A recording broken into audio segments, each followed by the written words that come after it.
The 93X Half-Ass Morning Show podcast is sponsored by Standard Heating and Air Conditioning. Install a new furnace and AC combo and save up to $3,000 with manufacturer and utility rebates along with Standard Heating's discount. Visit standardheating.com. The 93X Half-Ass Morning Show. 93X. Oh, you know what I just thought of? Today's April 25th. That's National Hug a Plumber Day. Oh, yeah! How to hug a plumber. Step 1, do not make eye contact. Step 2, no rubbing. National Hug a Plumber Day said plumbers, this doesn't make up for what you did in there. Sitting on the toilet. Sitting on the toilet. Now flush. Come on, hug a plumber. Oh, we're going to get so many hugs. Oh, yeah, we will. It's showtime!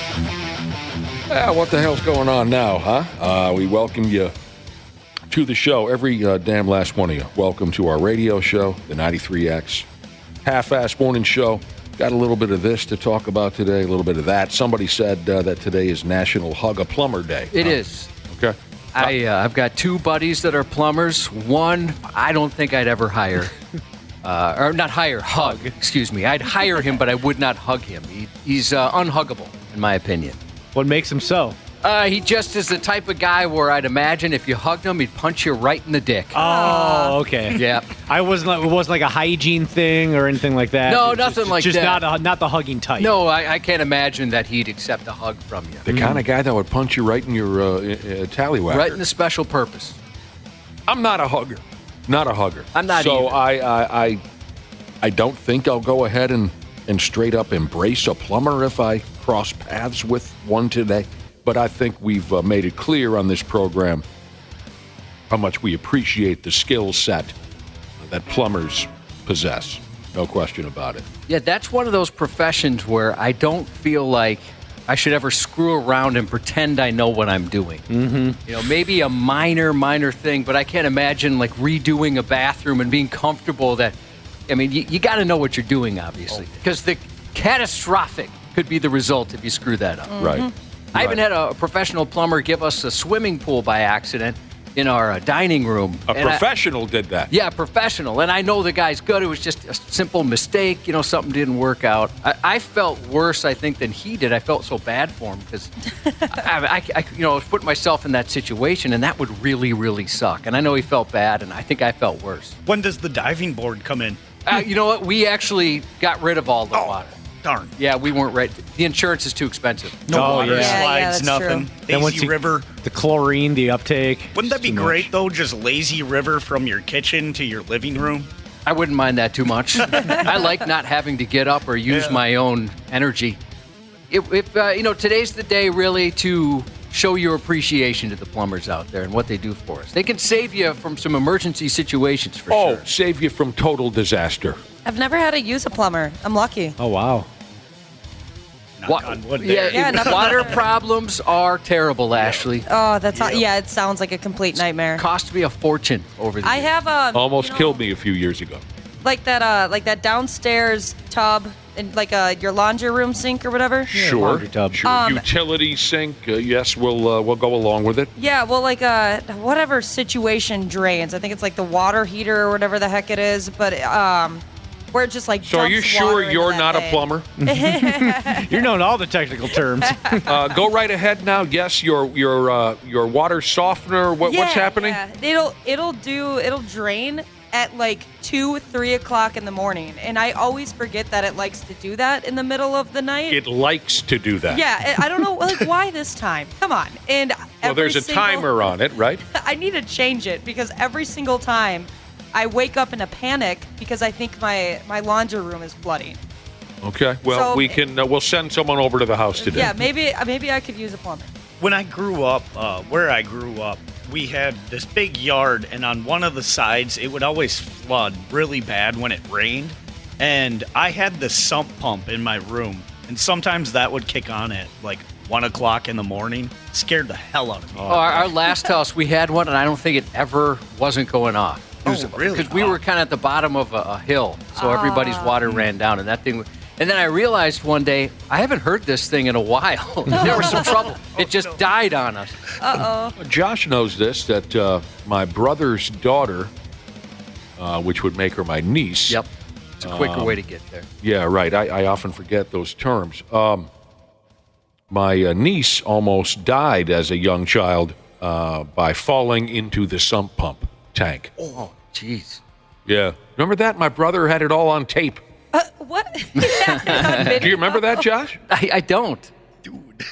He was leaving me a voicemail. My brother was. And he said, yeah, give me a call later. We got to. And then he goes, hey, oh, no. And his daughter had eluded him. She was a tiny little kid at the time, and she had fallen into the sump pump. This is a nice text. Plumbers are some of the smartest and nicest people I know. But everyone needs a hero, and that's why God created sprinkler fitters from Sprinkler Fitter Jesus.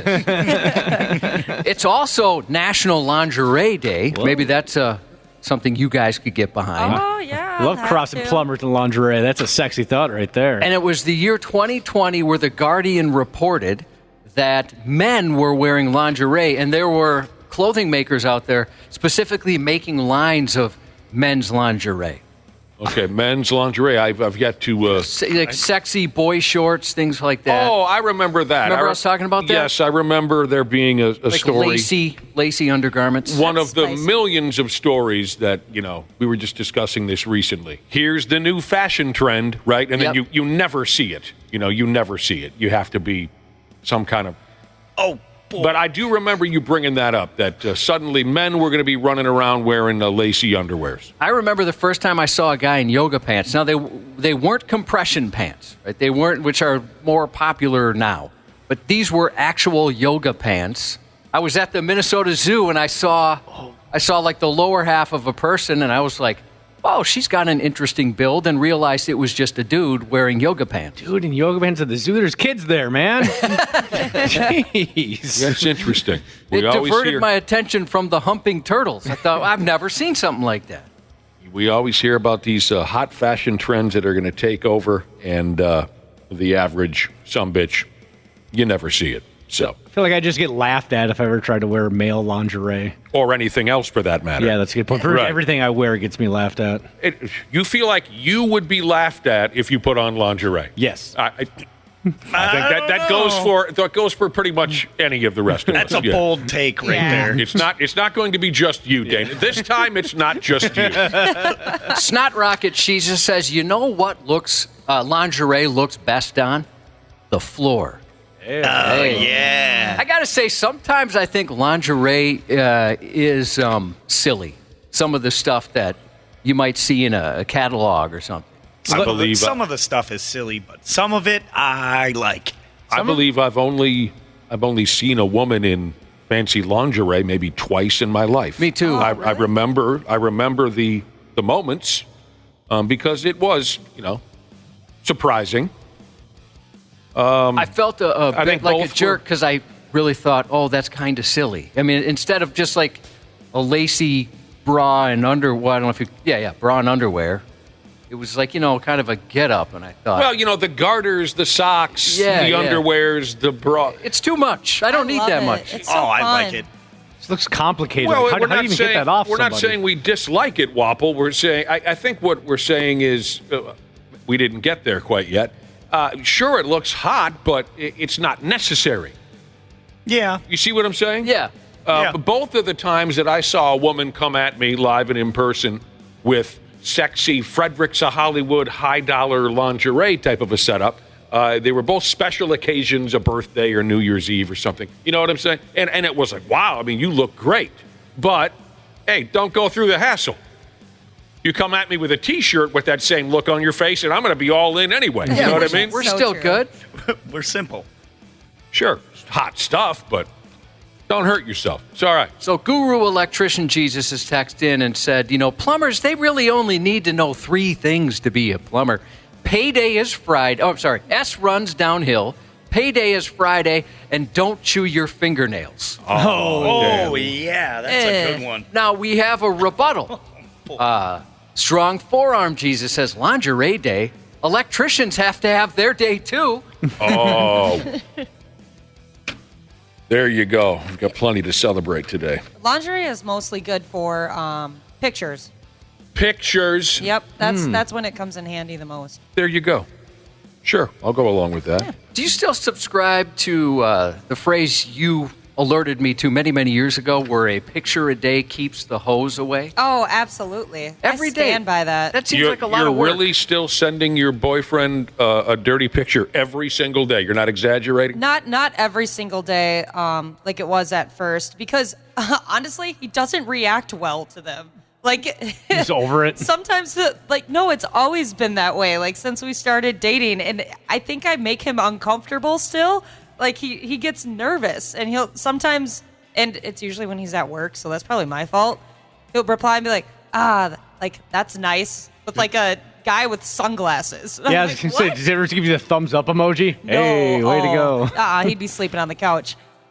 My wife every once in a while will send something like that, and I'll have to tell her, you got to give me a heads up text before, because sometimes I'm open my text and I'm not really hiding anything, so I need one of those. I had sent back a wide eye emoji once, and she thought I was insulting her, as in somebody's looking at it in horror. I'm like, well, no, no, it's more like a hubba type of thing. It's like shocked. Whoa, we had a miscommunication there. She was upset at be me. Careful. Auga. Sometimes my boyfriend, he'll send me like 20 texts in a row after I send him a picture, because he's like, I got to get this off my screen. Like I have to go talk to some of my customers right now. What, can he put his phone in his pocket? No, he's like, now I have to sit in the truck for like 10 minutes before I go inside. You can't do that to me. You give him a boner that easily? Yeah. You're referring to a gentleman's boner at 5:52 in the morning. Catfishing Jesus said, that guy saying electricians wear lingerie is just jealous because we can actually afford that stuff. Oh. I love these texts. I dig it. So one of my plumber buddies is listening. 3/4 Norwegian Jesus said, just at work, it's one of his favorite times of the year. They're getting into the caulk jokes, right? They're all doing some caulking. I have and then ball cock. That's always fun. I'd imagine those days are fun. Pet cock, ball cock, all that stuff. Yeah, a lot of laughs. I've got a buddy that says caulk. He won't say cock. He refuses to say it. Make sure to get that pronunciation a little bit different. He says it caulk. First time I'd ask, are you trying to say cock? What are you saying? Is that your nickname for Macaulay Culkin? What are you doing here? Caulk. That's fun. He just, he's tired of the jokes. He doesn't want to hear it anymore. And, I understand. I would completely understand if I were in his shoes. Absolutely. I painted for one summer, and I'm one of the most immature people now, and this was back in college. And even by the end of the summer, I was telling my friend, all right, yeah, we've made every single possible one we can make. I think we're good here. Yeah, when you were a house painter? Yeah. Oh, caulking jokes. Yes. Oh, I thought maybe there were some painting jokes. No. Okay. Oh, Strong Forearm Jesus, he's the one that made fun of electricians saying lingerie day. That's the electrician's day. He said he is an electrician. I just wanted to get on the radio, smiley face. He said. Just wanted to get on the radio. Yeah, I was actually just looking at a report here, something from Reddit. The subject was, what have you learned to never mess with? And as far as household stuff goes, plumbing. I mean, I'll try a little amateur plumbing, but not for long. I'll make that phone call. You guys know that I'm not afraid to make that phone call on any household task, any household. Yeah, minimal stuff, like if I need to replace a faucet, I'll try something like that. But I'm not going to be cutting things and soldering things. No, a little bit of amateur plumbing I'll try, but not for long.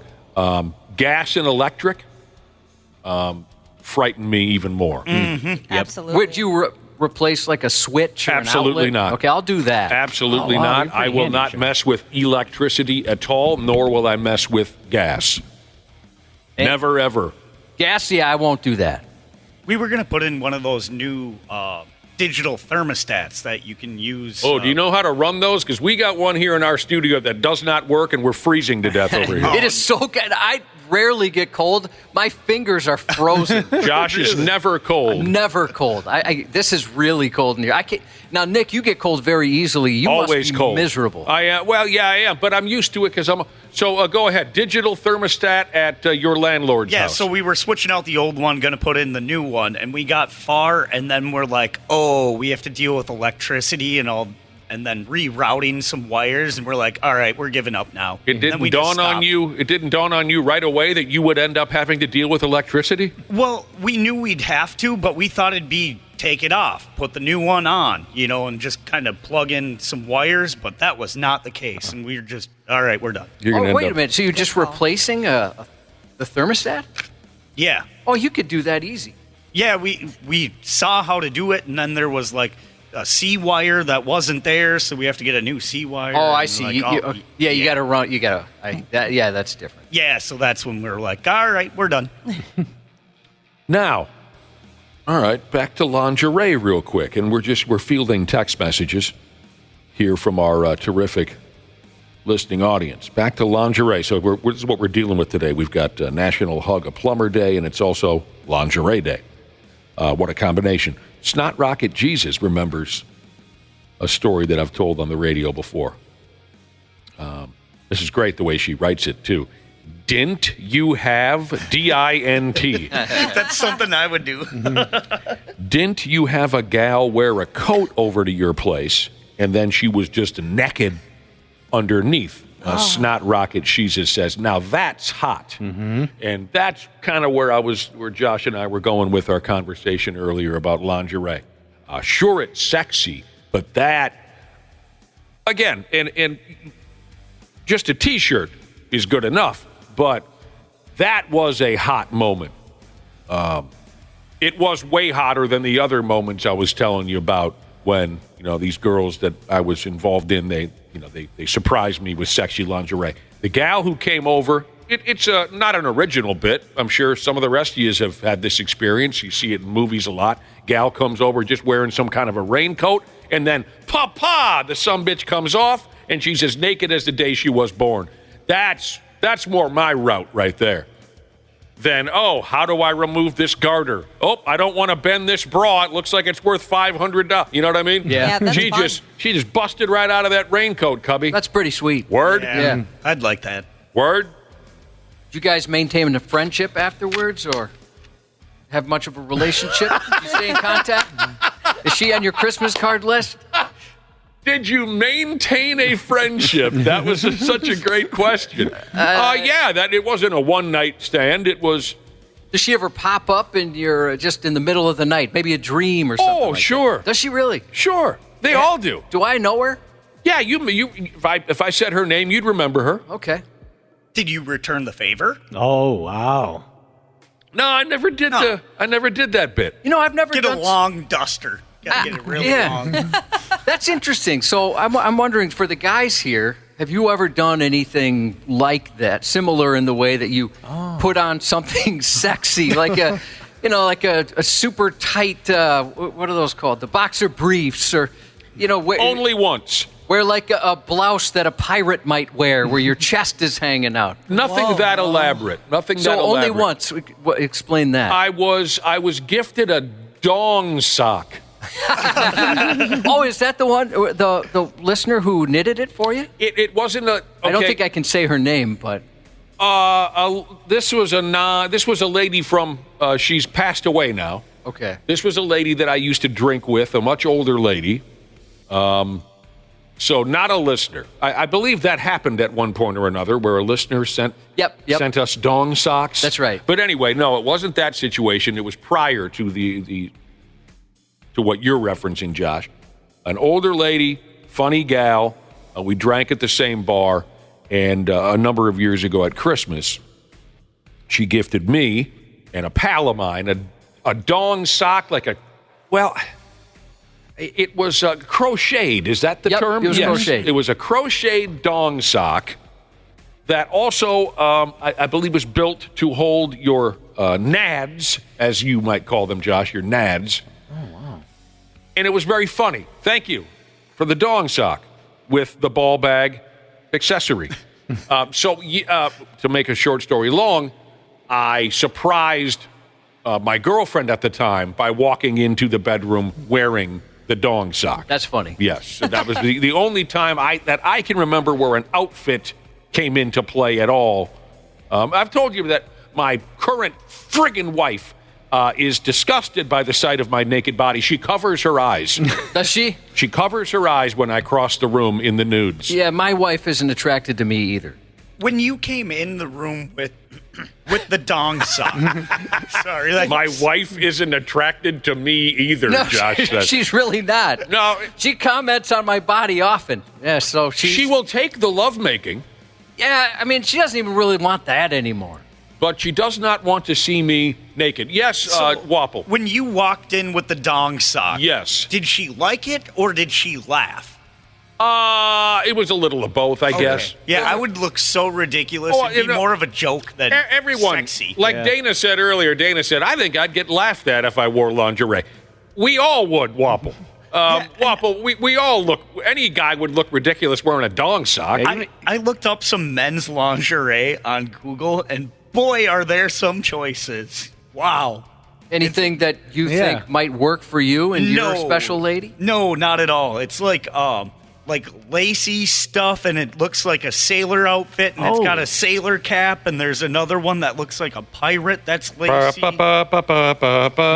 like the underwear. There's a Chip and Dale one. I like the underwear that has the hole in the front. Have you seen that, Wapple? Yeah, those are cute. What did he say? Is it really? That sounds stupid.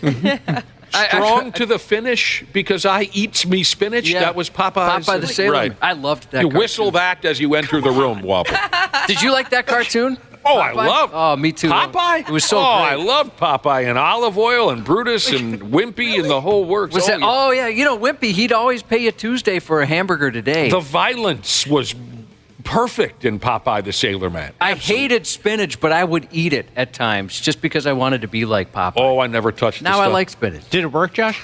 Did it work? Yeah. No, I told you my wife hates my body. Okay, that's a good point. She wants some biceps on me or something. Oh man. Hey, going back to back to National Hug a Plumber Day. I am a bidet owner at this point. I've caved. Congratulations. I'm fancy. I want to let you guys know I'm still the same guy I was before. When did this happen? I've had it for about a month. I finally got up the courage to use it. I thought, I don't know if I'm ever going to have the courage to use this thing. I did. I'm a bidet man at this point. Are you? Just like listeners have been saying, anytime the topic came up, once you get one, you're never going to go back. I have a clean bottom. It's life-changing. It kind of, my boyfriend says it kind of makes you look at other people differently that don't have a bidet. I'm not buying it. Yeah, I didn't either for so long. It's just a trend. I hear you. I'm tired of the conversation. Josh, you look me in my eye because I know you'd never lie to me. Never. It really makes that grand of a difference in the long run. Yeah. When your bottom is dirty and it needs to be cleaned. It does, and I think for me specifically, I'm a very aggressive wiper. I mean, very aggressive, and As am I. The roids and things like that down there, they get flare-ups and stuff, and it's been super helpful in that regard. So that's why I like it. I guess things would be less itchy, too. That's a big part of it. Are you going to become such a bidet elitist that you travel with like a portable one that you can install into somebody else's toilet while you visit? I never considered that. Do they make a carry-in case? All right. I've avoided these kinds of conversations again because I look at it as just a trend. But since my best friend in the whole world is now involved in the bidet community, I have to ask. So what do? You pull your pants up, you got a wet ass?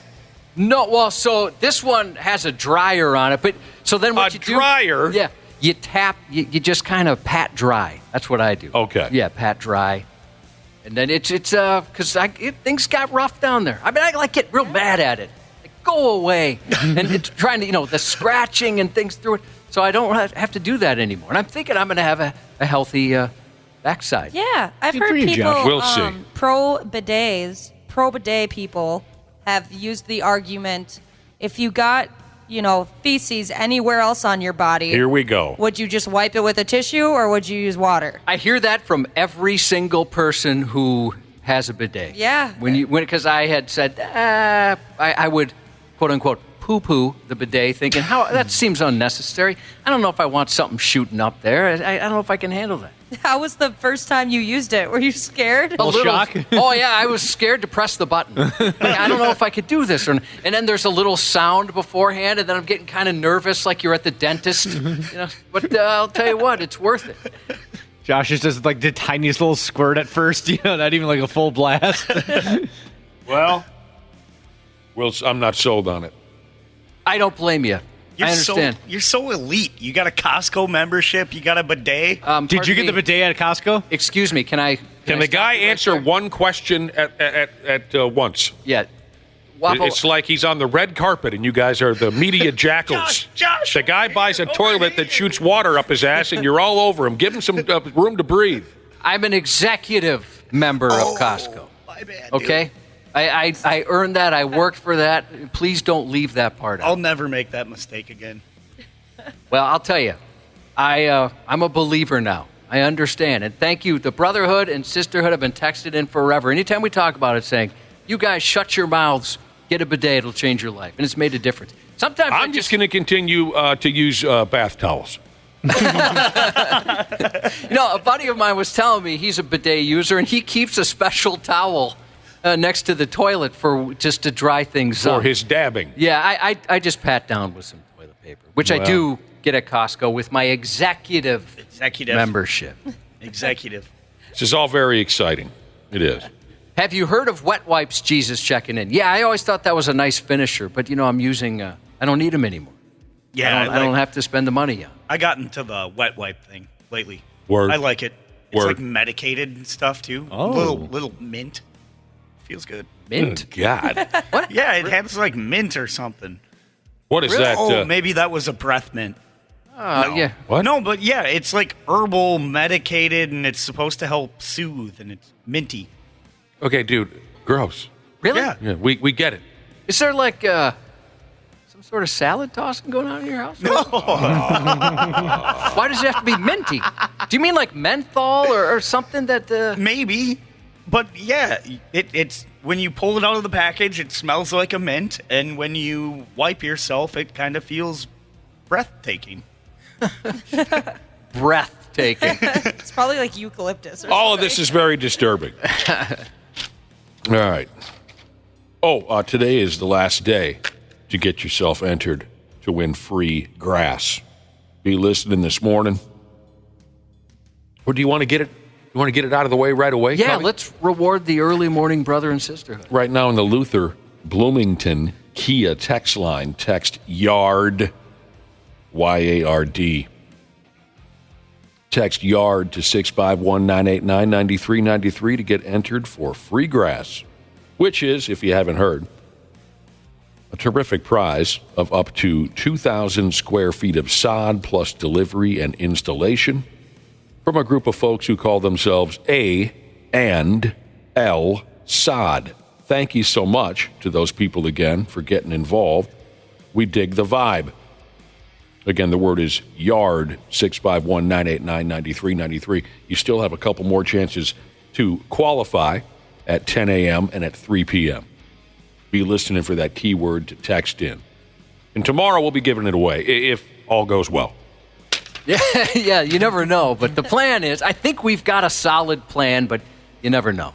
I think we're looking good right now, but things can change. Should we move on with our lives? Why not? About Here that we go. time. Here we effing go. It is about that time. Thank you for listening. We'll be back with the stupid news coming up in a few minutes on the Half-Assed Morning Show. Half-Assed Morning Show.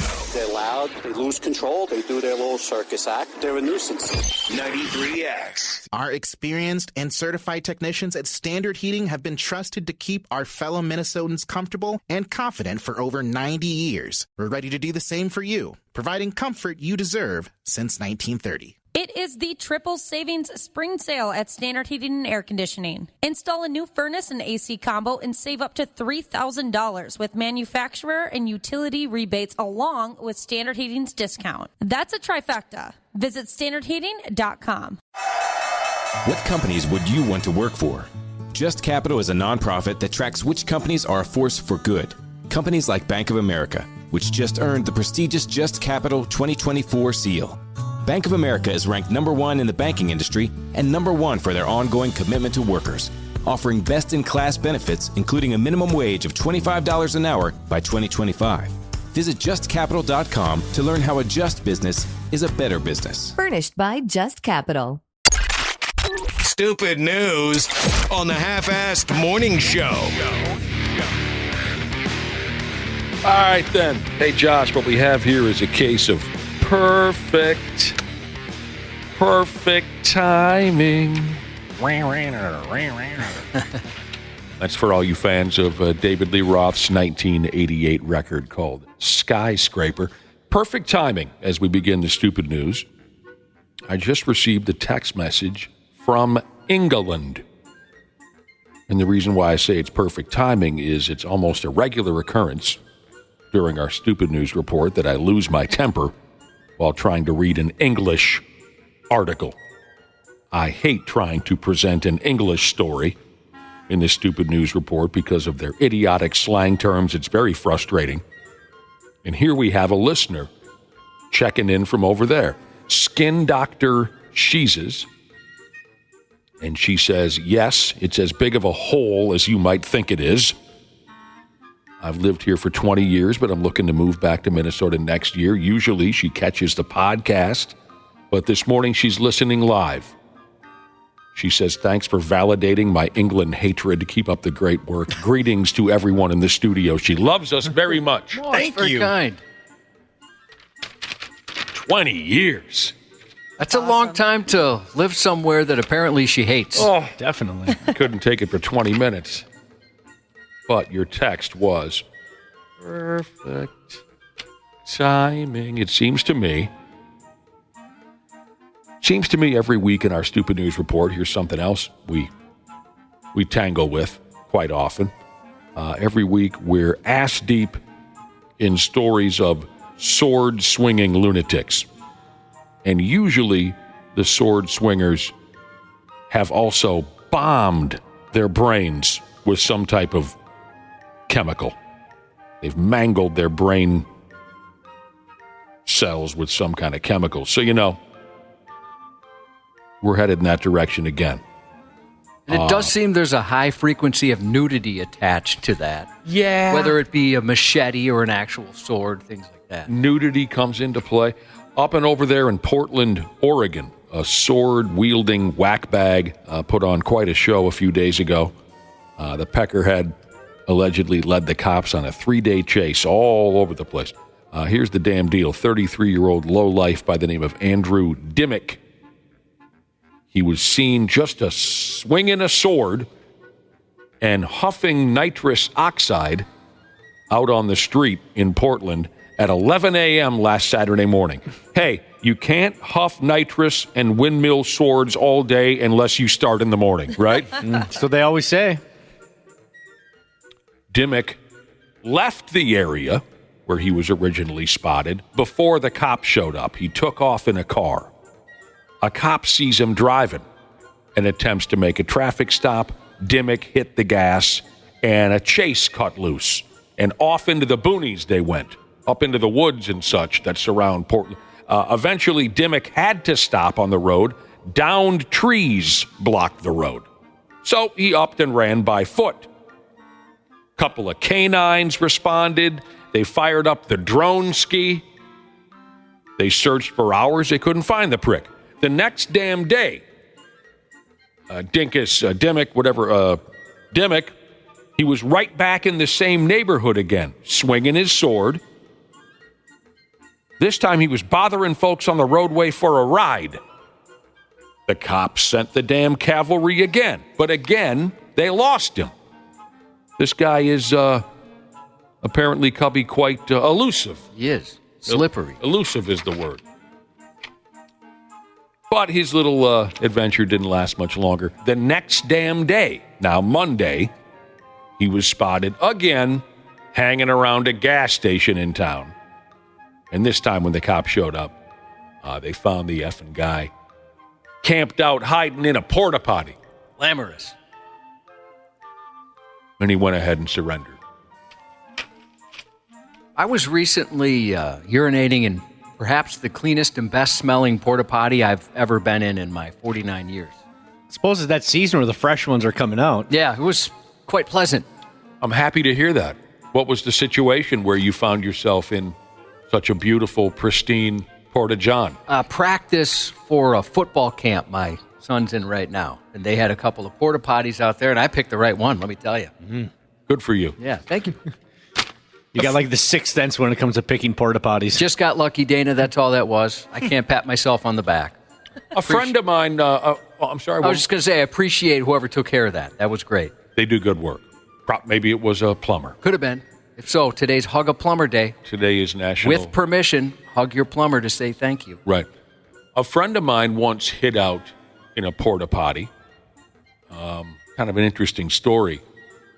He was, I'm sorry to say, he's cleaned up his act since. Most of us have. He was driving quite drunk, and he found himself on an unfamiliar road, and the road was under heavy construction. And he just thought to himself, I'm not going to make it.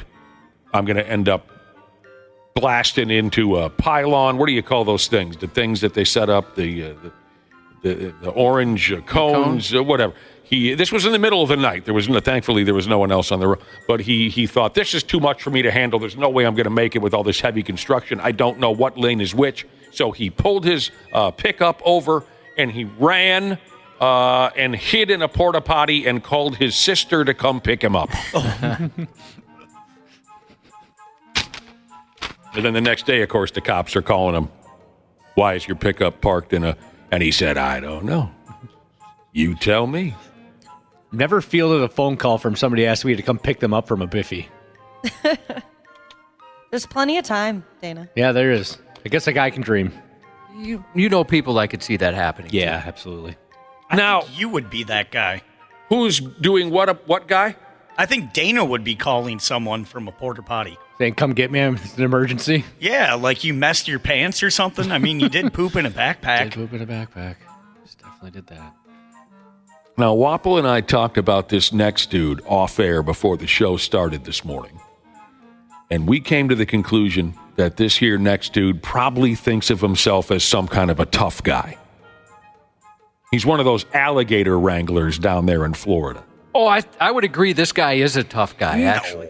An alligator wrangler in Florida? Wapple said, you got to do a hell of a lot better than that if you want to impress me. Yeah. You're crazy, Wapple. You're crazy. And then the two of us went right back to the Pokemon Go mission that we've been on for the last week or so. That's what you guys have been doing. You haven't caught them all yet. No, I can't beat that gym trainer, dude. God, he's tough. I need to power up my Pokemon, I think, walk around town. Here's the story. There's a video going all over town of a dude down there in awful Florida. He wrestled and captured a damned 8-foot alligator that was walking around on a busy highway. And he didn't even have any shoes on at all. He was barefooted, don't you know? Is this up on 93x.com, Skis? Yes, it is. Check this guy out. This is what the dude does to make a living, apparently, when he's not involved in fighting mixed martial arts matches, which was another activity that Wapple rolled his eyes at when we read about it earlier. Boring. Dude, right? Did you see the guy, Wapple? He's a big, giant dude. I could take him. You could? Yeah. Mike, how do I say this? Dragic? Mike Dragic is the dude's name. Check it out on our website. He's a licensed trapper. The Florida Fish and Wildlife folks gave him a telephone call this past Sunday, and he showed up to molest and then trap the gator.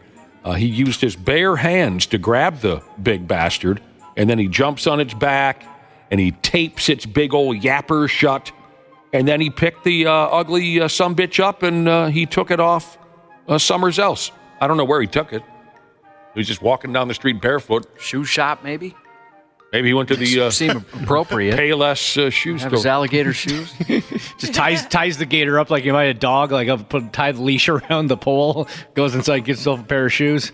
Cops were hanging around to watch this routine. They were thinking, well, better him than me. This Dragic guy wrote on social media about his heroics. He wrote, hold my sweet tea. Kind Kind of like the hold my beer gimmick. He and his family were at a minor league hockey game when he got the phone call, which is apparently why he didn't have regular equipment with him. But it was a hell of a deal. Hell of a deal. Social media dorks loved the guy. And they also, you tell me, Josh, they also said the guy looks like the actor named Jason Statham. Oh, I guess I didn't see that, but that'd be quite an honor to look like Jason Statham. He's one of my favorite all-time action guys. Yeah, but there was that one movie he made that you hated. Oh, Crank. Yeah, you hated Crank. I didn't like Crank. I've never seen that. And I love Jason Statham. I've known Josh for near 30 years, and one of the maddest I've ever seen him was when he was fresh out the theater watching Crank. I was so disappointed. He hated that movie. Because I love him so much. Did you love him enough to go back for Crank High Voltage? I did not watch that movie. I just watched The Beekeeper. It's what you'd expect. Yeah. It's not great, but I enjoy Jason Statham. I feel like at this point you kind of know what you're getting with the Statham movie. You watched The Beekeeper? I did. Oh, my God. Now, it wasn't great, but, it's Jason Statham. I got to watch whatever he comes out with. Ashley, you watched The Beekeeper. Yeah, I did. I mean, Josh explains it well. I thought it was, all right. I was at the theater. I don't know what I went to the theater for a while back, but Beekeeper was one of the, what's the word I'm looking for? The previews? One of the The previews, trailer? and everyone in the theater laughed their nuts off. I laughed the first time. I thought it was a joke. I thought it was a parody. But What the hell movie did I go see? I don't know. Oh, it was that it Iron awful, Claw? stupid, awful Iron Claw garbage pile feces. Stupid awful. You must have walked in the wrong film. Hot Cocoa. I was at the right. Yes, Hot Cocoa. She also loved Statham. Also did not like Crank. It was just too over the top. The one thing I loved about the Beekeeper movie is the whole time I was just like, yes, kill them all, because the whole point is I'm not giving anything away here. They're ripping off elderly people. I agree. Yeah, And so So I thought, get them. I know what you mean. I love those types of movies. I must say, his reaction was a little extreme. I mean, they are dirtbags, to say the least. And they take advantage of typically elderly people. They are awful human beings, but... He overreacted? Oh, just a tad. Just tearing their heads off and urinating down their necks and And I got to say, they weren't angels. They came back at him, I think, a little too aggressively, too. Everyone overreacted. Yeah, everyone did. Well, Ashley, what are you going to do? Send the Beekeeper after me? I used to steal from the elderly. I was a telemarketer. You're a changed man, Nick. That's true. Where do I find this movie, by the way? Which one? Beekeeper. Right next to Iron Claw in a giant Hollywood trash can. Dude, that's where you find Beekeeper. Trash can. I think just Xfinity was streaming it. I got you. Okay. MMA King Jesus has taken exception with you, Wapple. He says, I am an MMA fighter. MMA is not boring. Wapple, your mom is boring, he said. No. Everybody knows that's not true. Despite what Wapple and I think of this Alligator Hunter MMA guy, he is a ranked middleweight mixed martial arts fighter. That's what he does when he's not trapping gators. Well, wait a minute. He was last in the ring in December 20 plus 22. How the hell are you still ranked if you haven't fought in 2 years? There's nothing about this guy that Wapple and I like. He probably still tells people, yeah, I'm an MMA fighter. Oh, he did. He told the news, I'm an MMA fighter. Dude, it's been 2 years. Give it up. Well, I don't know. I mean, when's the last... Oh, my God. The dude, the Irish guy. Why can't I think of his name? Shannon Conor McGregor. Dermott. When's the last time he's been in the ring? Been a while. Been a while. He had the big leg snap. Yeah. Can he still be called an MMA fighter? No, not according to Wapple. No, he's a film star now. He's in movies. I found something to like about this guy, Wapple, the Florida guy.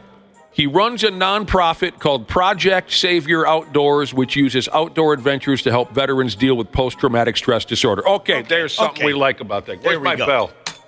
Otherwise, get into a real sport that's unscripted, like professional wrestling, for example. Mrs. Jeweler Sheezus said Jason Statham is her hall pass. Love him. A smiley face with heart eyes. I bet she hated Crank. Crank sucked. I got one person that disagrees. Real dirt nasty Jesus. I think he disagrees. I don't know. There's an emoji he's sending, and I'm assuming it's disapproving. Which means he might have liked the movie Crank. Oh, I think I get it. Is this a stock market crashing emoji? Is that what it is? Like my stock has gone down?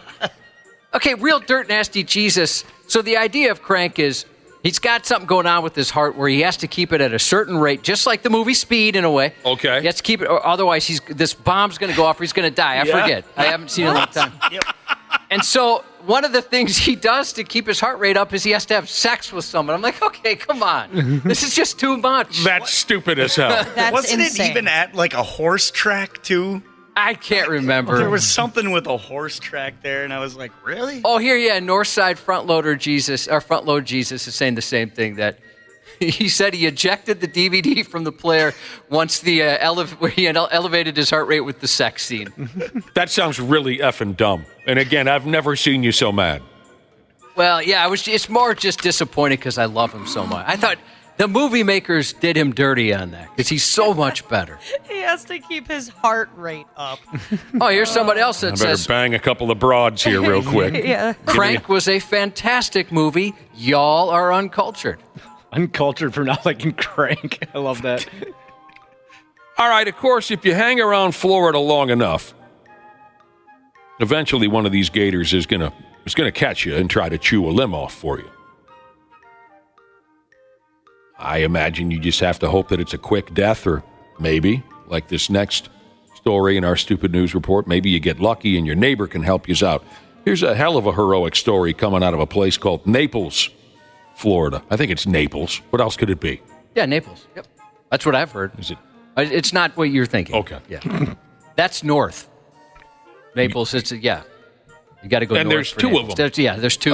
Naples, Florida. A dude saved his neighbor from an alligator attack. A fella named Walter Rudder was driving around town when he saw his neighbor, a guy called Rick. Rick was laid out on the ground waving for help. And Walter noticed that an alligator had bitten Rick on the leg and latched on real good. Rick was on the ground, fighting like hell, poking the alligator in the eyeballs and in the nose holes, but the gator wouldn't give way. Walter said to Rick, "Hang in there, son. I got me an idea." He hopped into his motor vehicle, he revved her up, and he ran the alligator over. He thought that the force of the car would shock the alligator into releasing its jaws and let Rick have his leg back, and it worked. Once he was able to get up, Rick told folks that he was out walking his two dogs when the gator took hold of him. He said his two labs never left his side while the alligator was eating him, but the dogs weren't much help, and he plans on putting them both up for adoption. Oh, that's too bad. Those Florida fish and wildlife people we were talking about earlier with the barefoot MMA alligator wrangler, the Florida fish and wildlife people, this kind of surprised me. They found the smashed alligator. Apparently it's doing okay, and they went ahead and, what's the word they use in the business? They relocated it. Oh, that's good. What do you mean that's good? Once these things get a taste for blood, don't you usually got to kill them? I mean, I don't know. I'm not an alligator expert, but I think Since that they'd when? be good. As long as they're, not around. Well, around here, when a bear attacks a human, isn't it some kind of rule you got to kill them? Yeah, I don't know if it's a rule so much as just kind of something to do. I would think that, if once it, like you said, it gets a taste for human, they're going to euthanize it. Yeah. I mean, okay, trust me, I'm not. I'll be fine sleeping tonight. This is not something I'm going to dwell on. I just find that interesting. I thought it was some kind of regular routine that when an animal attacks a human, we usually get rid of that effing thing. And how did this alligator live through getting run over by a car? Yeah.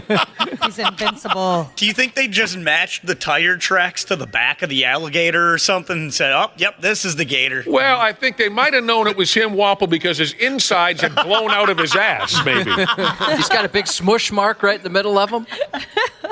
I don't know, someone in the wildlife department. Give us a text. Seems like I read when a bear bites somebody's arm off for them, they usually get rid of that bear. It's Florida. What do I know? Yeah, they're different down there. It says here now they have in Florida.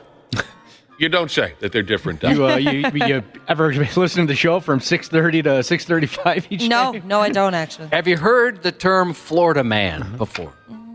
Says here now there have been around 450 alligator attacks in Florida since data was first kept on the subject back in 1948. They've been keeping tabs on how many alligators attack humans since 1948, and the total number is 450. Of those, 30 people were killed dead, and of those, 20 survived. And out of those, 10. That's also interesting to me. 1948. Oh, how many years ago was that? 80-something, right? 70-something. 52. 1948? Yeah, 1948. 76? Yep. In 76 years, they've only got 450 alligator attacks on humans. That's kind of shocking. In the charts, in the books. I thought it would be more than that. Yeah, it seems really. Yeah. Unless there's an alligator incognito in the records department, and he's just not filing all the reports. Tallying them up.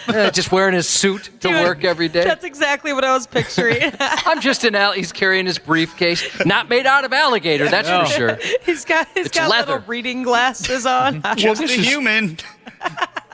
This No is alligator interesting. here. This is interesting. Eastbound at sundown, Jesus texted in and said that gator that attacked Rick in Naples, Florida, they relocated the gator from Naples, and they took it to Regina. Oh, Saskatchewan. Yeah, that's just south. South of Naples, you'll find Regina. This text simply says, I hate White Lion's cover of Radar Love. Okay, What that's the hell? unrelated to what we're talking about, and that is an awesome cover. This guy again. You're relentless. He comes in when you least expect him. It's like a punch to the gut. Is that just the first thing on his mind when he wakes up? That's my favorite. There's nothing we can do to straighten that guy out. Classic Country Jesus texted in. He said, I bet alligators, oh, absolutely, I agree with you, Classic Country Jesus. I bet alligators attacking dogs, the numbers there are quite high. Yeah, I bet they eat a lot of dogs. I know a story of a dog that got swallowed by a gator down there in Florida. That's got to be tough to watch. Well, the dude didn't have to watch it. Tough to hear. But he had this tiny little yippy dog, and they lived in an area that was kind of gatory, you know. So usually the owner of the dog was alert to that. They had a fenced-in yard, but that dog would go outside and yip at everything that moved, you know, which is how some of them operate. And suddenly that yip stopped cold. Oh. And dude was kind of washing his dishes, and he thought, wait a minute. Too quiet out there. Where's that friggin' dog? He looked out the window. It was gone. Oof. Never saw it again. His assumption was that a gator swallowed it and then pooped it out. Last night I had a tail go in the pond. Yeah, that'd be awful. Last night I had a little moment of panic because one of my dogs went kind of nuts, like a howling, and I thought, oh no, coyote, right? Because we've got him in the neighborhood. So I ran outside, and I'd never heard him do this. Well, I heard him do it once a long, long time ago. He was imitating a police siren. The cops were going by. And he was doing it so loud and it sounded so bad, I thought for sure he was fighting a coyote out there. And he'd never done that before. Well, yeah, my wife reminded me he did do it once when we first got him, and I forgot. But, I was inside and I heard this noise outside and thought, oh no, there's a fight to the death going on. What would you have done if there was a fight to the death going on, Josh? I didn't think that fast. I just ran outside. I guess I don't know what I would have done. Reason with watch it and scream, sacrifice myself. The best girl in the whole world, my old Springer Spaniel, Megan Marie. She would always sing when the cops drove by or the ambulance drove by with the sirens blaring. She would always sing along. It was great entertainment. And then, as I've told you before, Megan Marie's best friend, Big Al's dog, Ginger Marie. They were roommates for a while. You know the story. Ginger Marie would howl at songs, And there were two songs in particular that drove Ginger Marie crazy, where she would howl and sing along. Like a Rock by Bob Seger. Mm-hmm. Really? Yes.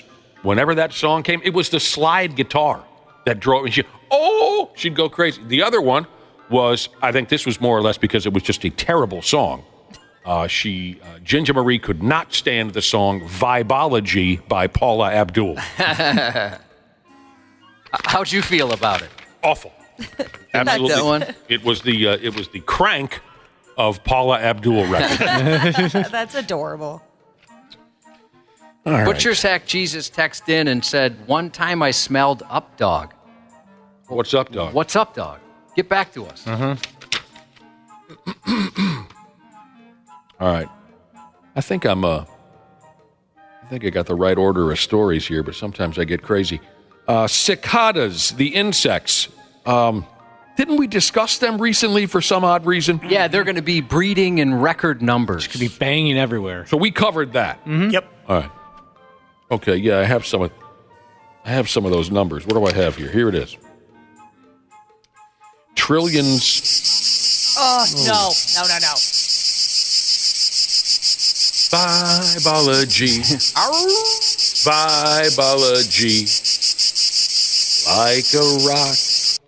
Standing arrow straight. I used to think that the sound that they made. In the middle of singing a song. Sorry. I never know how long it's going to go, so I just. Radar love. Oh, Ashley, in the middle of I used to think that the sound that they made, up until maybe like 4 years ago, actually, it went on for way too long, was just like the sound that the sun made when it got really hot. Well, it seems like that does correlate. Yeah, right? That's when they start doing their thing. In the movies, they'll put that sound in there, right? When it's supposed to be hot. Yeah, exactly. Fooled me. So you thought it was the actual sun making that noise? Yeah, even after going to school. What the hell's wrong with you? Science. Yeah, you went to school for earth science. Shut up, son. I'd be like, "Oh, it's a good day to go tanning." Boy, the sun's bright today. Yeah, it's also loud. Yeah, you can hear it. That is easily one of the most interesting things I've ever heard. That's hilarious. Trillions of cicadas are set to hatch over the next few weeks, and they're going to spread from Georgia all the way to our dildo neighbors over there in Wisconsin. Trillions of them. And also on a side note, before we get to this next little something or another, people online are wondering, can you eat them? Ugh. Oh, gross. And the cicadas answer, are ugly. They're kind of crusty looking little bit. The answer is yes. They are edible, so dig in. Oh. A Doesn't lot make of bugs are, right? Have you guys ever eaten like those like dried crickets and all that? No, I can't imagine.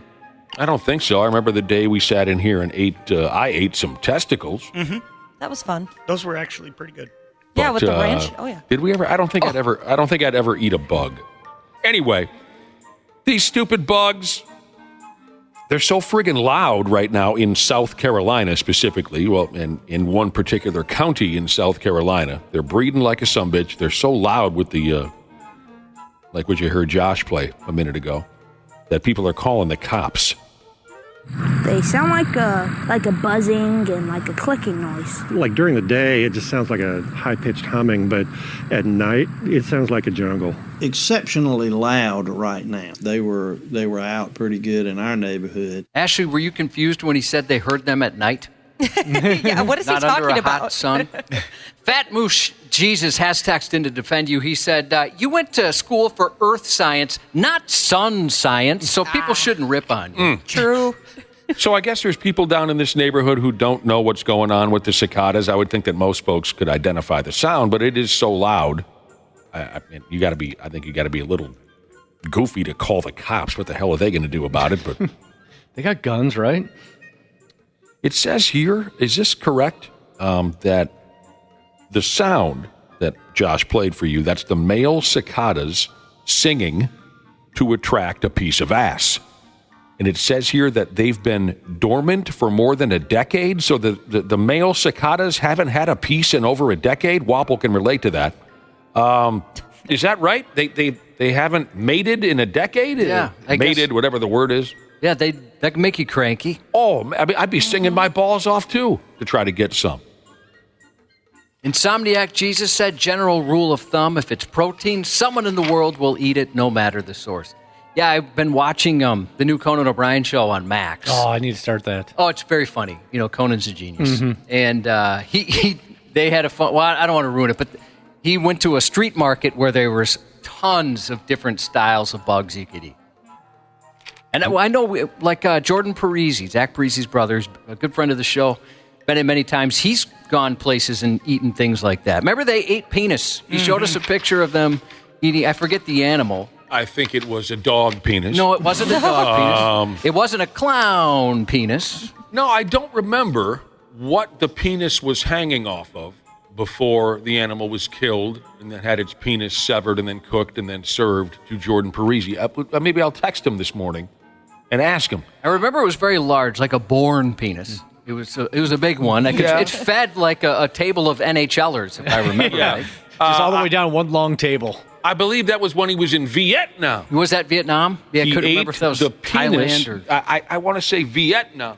And he ate the penis of a critter. We'll call him later. One more note on the cicada, and then we got to get the hell out of here. Maybe someone wants to look into this. If you're a bug dork, I've never taken an interest in bugs. Some people like bugs. Look this up if you care.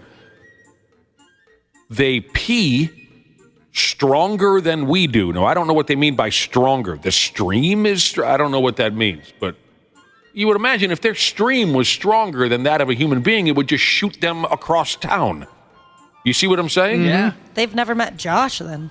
I do. I'd take on any cicada in a peeing contest. I have quite the stream, and I think it's because I have a narrow, short urethra. It's very short. Yes. And also, cicadas can pick up an STD just like the rest of us, and when they catch it, it turns them into a zombie. So if you want to look that up, you might have some laughs with it. Sports on the 93X Half-Assed Morning Show. The North Stars keeping it in. Bobby Smith tied up. Wrestles for the puck. Still along the board. Smith getting it. Coming in. Right in front. A backhand shot. He scores! Bobby Smith makes it 4-4. Montreal, here we come again. Into the Detroit zone against Chason. Drops it back. Kortnall shot. Chevrolet say they score! And that will be the last goal probably in the history of the Minnesota North Stars. F me running. You can't play audio of Al Shaver calling a Bobby Smith goal and expect me to behave properly. Al Shaver passed away. Longtime hockey announcer here in town, 96 years old. I know Randy Shaver, no relation, is certainly going to want to discuss this in about a half hour or so. We'll save our conversation on Al for now, other than to say what a outstanding announcer he was, what a benefit he was to hockey fans here in Minnesota for many, many years. But we'll save it for Randy Shaver. So far, the Twins are doing what most teams should, and that's beat the White Sox. They win last night 6-3. All kinds of hockey and basketball to discuss in a half hour.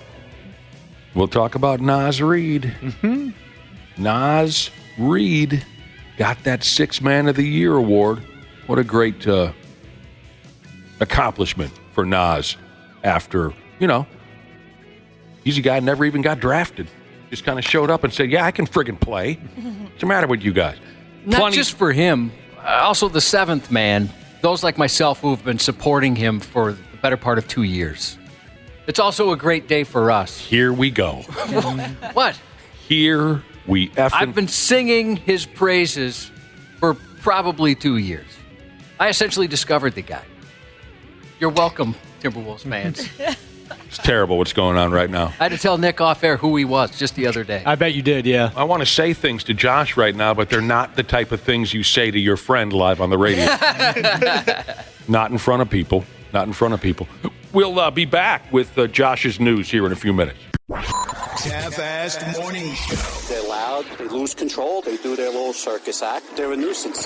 93X. Our experienced and certified technicians at Standard Heating have been trusted to keep our fellow Minnesotans comfortable and confident for over 90 years. We're ready to do the same for you, providing comfort you deserve since 1930. It is the triple savings spring sale at Standard Heating and Air Conditioning. Install a new furnace and AC combo and save up to $3,000 with manufacturer and utility rebates along with Standard Heating's discount. That's a trifecta. Visit standardheating.com. You met Lala Kent on Vanderpump Rules. Now Lala and her friends share everything on Give Them Lala. I'm expecting my second child, which is very, very amazing to say. Congratulations. Feels We're that all way. with child. You can say she's pregnant, she's knocked up, anything except with child. Oh, I love with child. I'm going to be saying it all the time. Yep. Excuse Yes, me. yes. 6 feet. I'm with child. Watch what Lala is talking about on YouTube or search for Give Them Lala wherever you listen. Half-Assed Morning Show.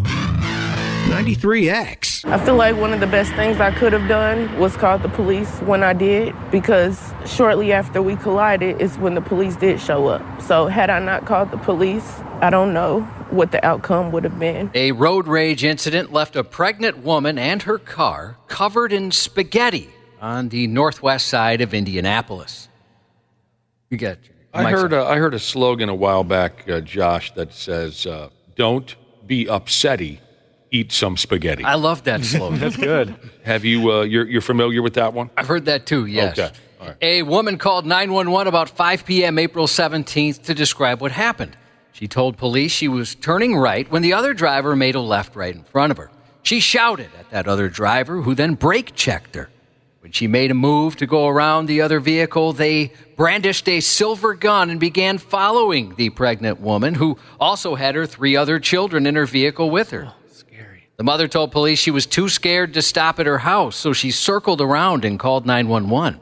But when she got to an intersection, that other driver took a container of spaghetti and threw it at her, covering the woman and her car with the staple of traditional Italian cuisine.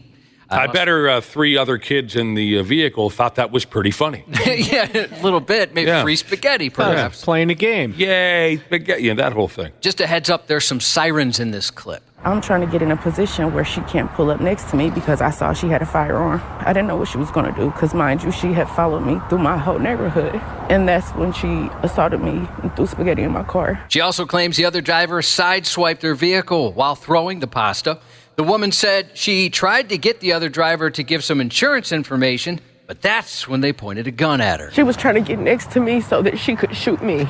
That's all I keep thinking about. I still picture the gun. I still picture her face. Now the other driver, Sheila Pride, claimed the woman hit her car, and she was only following to get pictures of the license plate, she claimed. Police must not have believed Pride's story, though, because she was arrested and charged with intimidation and pointing a firearm. Well, there you go. That's awful. She seems just like torn up about it too. Yeah, well, she thought she was going to die, or her kids were. She does seem a little upsetty.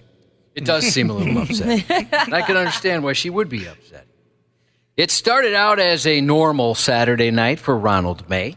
The Indiana man had just gone to the casino and was pulling into his driveway when he noticed a red truck behind him. Here we go. He got out of his car and looked at the man, later identified as Dustin Roker, before the 35-year-old Roker began to speed right at him. He just looked at me, and then all of a sudden he let out this battle cry yell and just floored the gas. The only choice I had was to try to jump up over the vehicle, so I kind of took a step back, stepped on the sill of my door, and kind of used that as leverage to get up higher. Absorbed the hit from the truck and landed on the hood, and as I was going through the air, I was definitely reaching for my pistol that was in my pocket. That battle cry is what really makes this story special. Yeah. Despite breaking 2 bones in his lower leg, May fired several shots into the truck to protect himself. There would be no further altercation because Roker ran from the scene naked and ended up stealing a nearby vehicle, initiating a pursuit with Indiana State Police. He was later caught and airlifted to a hospital for a gunshot wounds, I should say specifically, while May and a female passenger were taken to a local hospital for treatment. Who was this guy? No word on why Roker targeted his victims.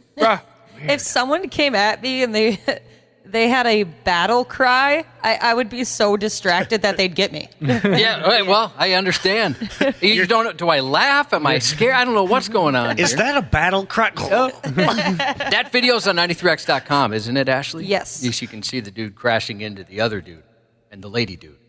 A driver's been detained after she allegedly hit 5 people with her Nissan Sentra in the parking lot of a grocery store in northwest Philadelphia. It's just a sad world. I don't know what the circumstances were leading up to her hitting people. Just before 2 p.m. Monday, 4 women, ages 29, 45, 57, and 76, were hit outside a ShopRite, all suffering bruises and scratches in the incident.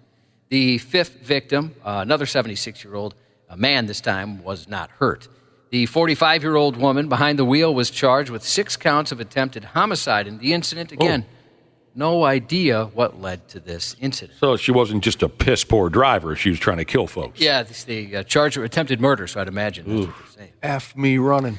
New details this morning about a 74-year-old woman charged in the armed robbery of an Ohio credit union last week. You may remember this story from yesterday. Her family said the woman is a victim of an online scam and may have been trying to solve her financial problems. Ann Myers, who had no previous run-ins with the law, entered a credit union about 1:30 p.m. Friday and demanded money while displaying a gun. She was arrested about an hour and a half later. She told me she stole a candy bar once, but other than that, she's never stolen anything and doesn't really know why she did it, just out of desperation. Authorities later learned that she may have been a scam victim and are looking into the claims. Her relatives told detectives she'd been sending money to an unidentified individual. Mm-hmm. In that aspect, some may see her as a victim, Sergeant Brandon McCroskey said.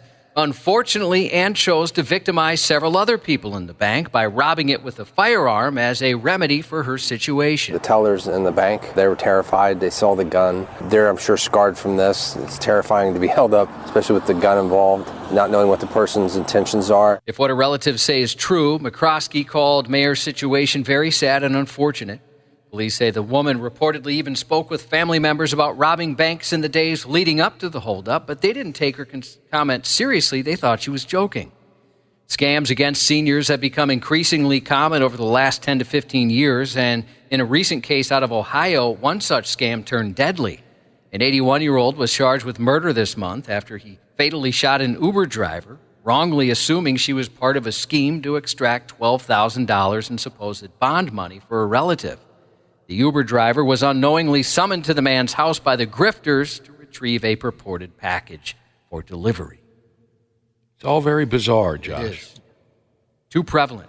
You hear these stories too much. Mm-hmm.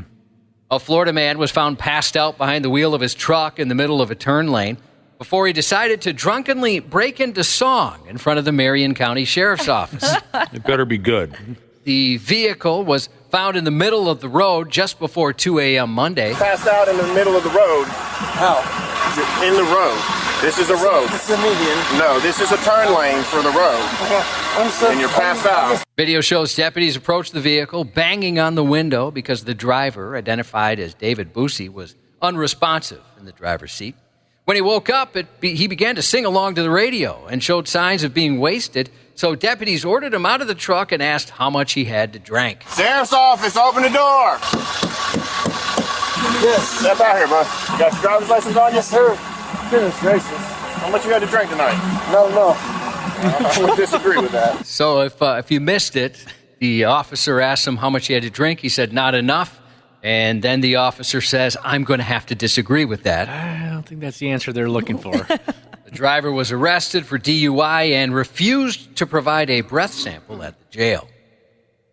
You don't know what he was singing? No, unfortunately, the video picks up right after the song. So couldn't hear what he was singing. 99 bottles of beer on the wall. Yeah, he was already down to 40 bottles of beer. He's that hammered. I drink alone. The legendary voice of hockey in Minnesota has died. According to an obituary from the Minnesota Wild, Al Shaver, the play-by-play announcer of the Minnesota North Stars for over 20 years, died on Monday in Canada following a brief illness. Sharply getting to the puck. Now Wool tying him up. Giles got a loose puck, played it ahead. It comes off the traffic. Here's a loose puck in front. Anderson after it across to Sharply. Backhand shot. He scores! Sharply while he was falling to the ice. A great play by Sharply. A brilliant play. Anderson got the puck. Sharply had to turn back in the slot to get his pass. For 26 years, Shaver was the radio play-by-play broadcaster for the North Stars. When the team moved to Dallas in '93, however, he chose to stay in Minnesota. Al Shaver then called games for the University of Minnesota men's hockey for 3 seasons until his retirement in 1996. And, of course, his son Wally is the current voice of Gopher hockey. Al Shaver was a 10-time Minnesota Sportscaster of the Year. He received numerous awards over his career, and rightfully so. He's in the Minnesota Broadcasters Hall of Fame as well. The legendary broadcaster was 96. Ooh-wee, man. Hell of a loss. Great run, though. Our condolences to Al Shaver's family and friends. Did you like the sound of the old goal siren? That was cool. Yeah, we have a few clips today for that, and it's different, obviously. Yeah. Kind of forgot about that, actually. Mm-hmm. A Central Indiana man arrested over the weekend is claiming self-defense after police say he shot his neighbor mowing grass near his property line. Deputies were called around 8:30 p.m. Sunday after a caller said a neighbor had shot a man. Upon arrival, they found 55-year-old who'd been mowing near his property line, apparently shot once with a handgun. Court documents show a witness on scene recorded the altercation, and the video reportedly shows 53-year-old Timothy Florence holding a leaf blower near the victim, who was on a zero-turn riding lawnmower near their shared property line.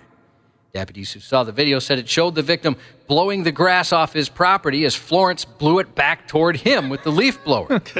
Florence also reportedly pointed the leaf blower at the victim, blowing air right in his face. The victim reportedly began mowing in Florence's direction, almost hitting his leg and causing him to step aside and then blow air at the victim again. This, court docs allege, led to the shooting. Florence has been charged with attempted murder. Jesus. Do any of you have neighbors that strike you as the types that might just up and air hole you one day? Yes, not a direct neighbor, but down the street. Yeah? Absolutely. Yeah, I'd say so, yep. Yeah, there's a couple down the street that are a little sketchy. You all have neighbors that you actually fear may shoot you someday. Maybe not me, but someone. Someone. Yeah. They are. Well, there's a guy right next to me who is a get off my lawn guy, and he's got signs, more signs than blades of grass on his yard. But he is a very nice guy. He's just tired of people letting their dogs poop in his yard. No.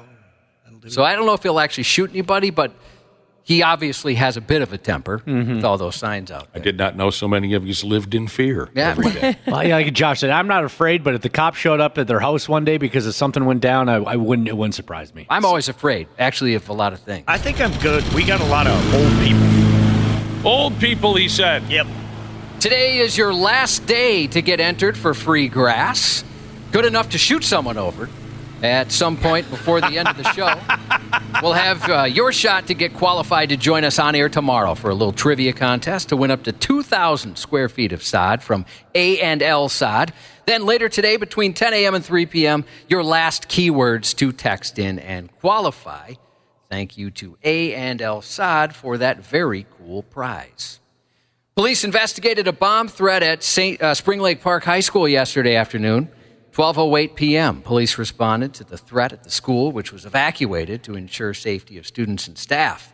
Authorities say after a thorough search of the school, no devices or suspicious packages were found. That incident is still under investigation. Well, that's no good. Yeah. I can tell you one thing, though, Cubby. When I used to drink a lot in the North Metro, the wildest sumbitches at the bar on any given night all graduated or tried to from Spring Lake Park High School. Tried to. I'll tell you what. Authorities southwest of the Metro are trying to figure out if someone is intentionally starting wildfires. The Brown County Sheriff's Office said fire crews responded to 16 wildfires between March 1st and this past Monday, which is highly unusual.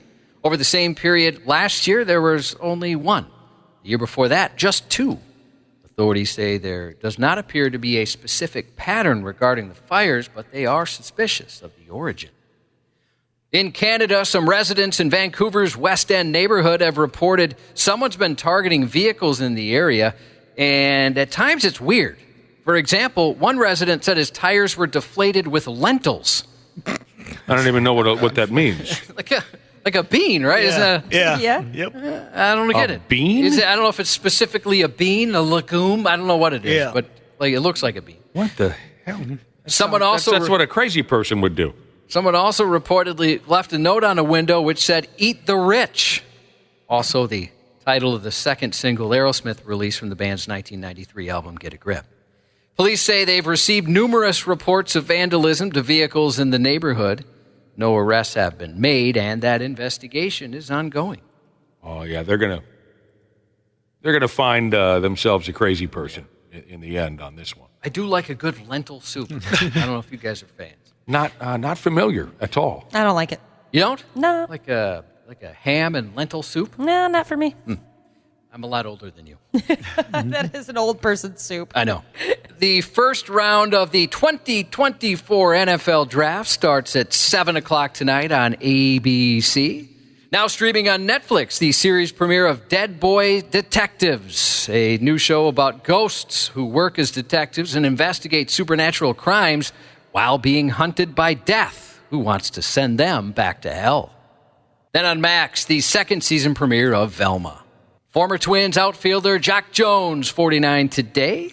I always loved him. Yeah, he was my favorite player back in the day. Oh, really? I don't think I knew that. Yep, absolutely loved him. Earl Hickey on My Name is Earl, Jason Lee, also known for the movies Mallrats, Jay and Silent Bob Strike Back, and more, 54 today. Adrian in the Rocky movies, Talia Shire, 78. She's still going. Al Pacino, 84. And isn't he recently a new father? Am I thinking the right guy? You're right. Yep. Congratulations to Only Poops While Punched In Jesus. 2 years clean and serene today. And congrats to Gary, whose parents texted in to let us know he's 4 years sober today. Gary? Gary. Your son, Gary. Happy birthday to Window Stainer Jesus from your lucky wife. Happy birthday. Who is this Gary character? Gary, your son. Your 15-year-old. What movie? Weird Science. What year? 1985. Happy birthday to Clean Iowegian Jesus from your big bro, I'm Sorry Jesus. And happy birthday to the best mother in the world, a.k.a. Badass Mama Jesus, from your son, Trust Me, I'm 19 Jesus. And that's 93X News. Care 11's Randy Shaver. I love this dude. I mean, this dude is electric. On the Half-Assed Morning Show. 3, 2, 1, and it's all over. The Stars lose it here, 5-3. And now it's pack 'em up time. And on to Dallas. We wish them good luck. And to all the North Stars, over the past 26 years, we say thank you, all of you, for so much fine entertainment. It's been a pleasure knowing you. Minnesota's loss is definitely a gain for Dallas, and a big one. We thank you, though, from the bottoms of our hearts, for all the wonderful nights at Met Center when you've given us so much entertainment and you've been such a credit to the community in which you played. We will still remember you as the Minnesota North Stars. Yeah, I'll tell you, the world stopped spinning there for a short while when Al Shaver checked out. Randy Shaver, hello. Good morning. No relation, right? No relation. But I'll tell you, we were some lucky a-holes. Yes, we were. To have had him calling North Star games and Golden Gopher games on the radio here in town for so long. I said this last night that, we've now lost three, at least since I've been here, three incredible voices.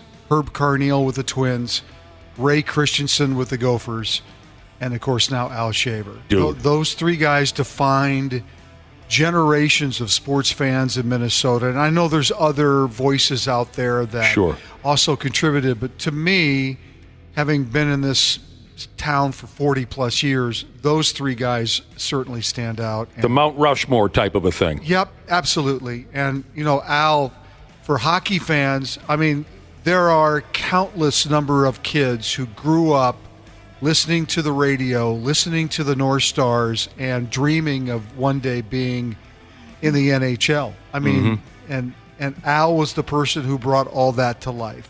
So, 96 years old, Al Shaver died. I did some of the math. I guess I really didn't realize this, that Al Shaver was 39 years old when he got the job with the North Stars. He had lived a life already. He had kind of hopped around Canada calling minor league clubs and things like that, if I'm not mistaken. Yeah, he had lived a life until he put a tape together when he was, he did like a recording of him doing a Maple Leafs game and gave it to the North Stars, sent it to him, and they took a chance on this broadcaster who nobody had ever heard of, basically. Right. And the rest is history. But he was 39. Yeah, that is something. Maybe I don't think I could have answered that question for you. He died at 96. It's been 57 years. I did the math this morning and went, wow, it wasn't like he was 19 years old and got the job. He was 39. To add on to that story, Randy, about him getting a tape from the North Stars, I heard Lou Nanny talking yesterday, and I guess the North Stars had already made up their mind on a guy. They're literally about to call him when this tape came in from the last second. They said, well, let's pop this in, let's give this a listen, and obviously they were intrigued, and then the right. I mean, that could have, if that tape would have gotten there, a half hour, a day later, maybe even, never would have happened. Yeah. He went to the Lorne Green School of Radio Arts in Toronto and graduated. Is that the same Lorne Green that I'm thinking of? Was on Bonanza. Bonanza. Right? Yeah. Worked in Medicine Hat, Alberta.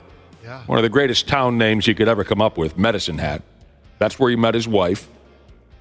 They were married for 67 years. Yeah. She died 4 or 5 years ago. Yeah, 2019. And, of course, Wally Shaver, his son, has been calling games with the Golden Gophers for so many years. And they are both, Wally still is, just so much fun to listen to.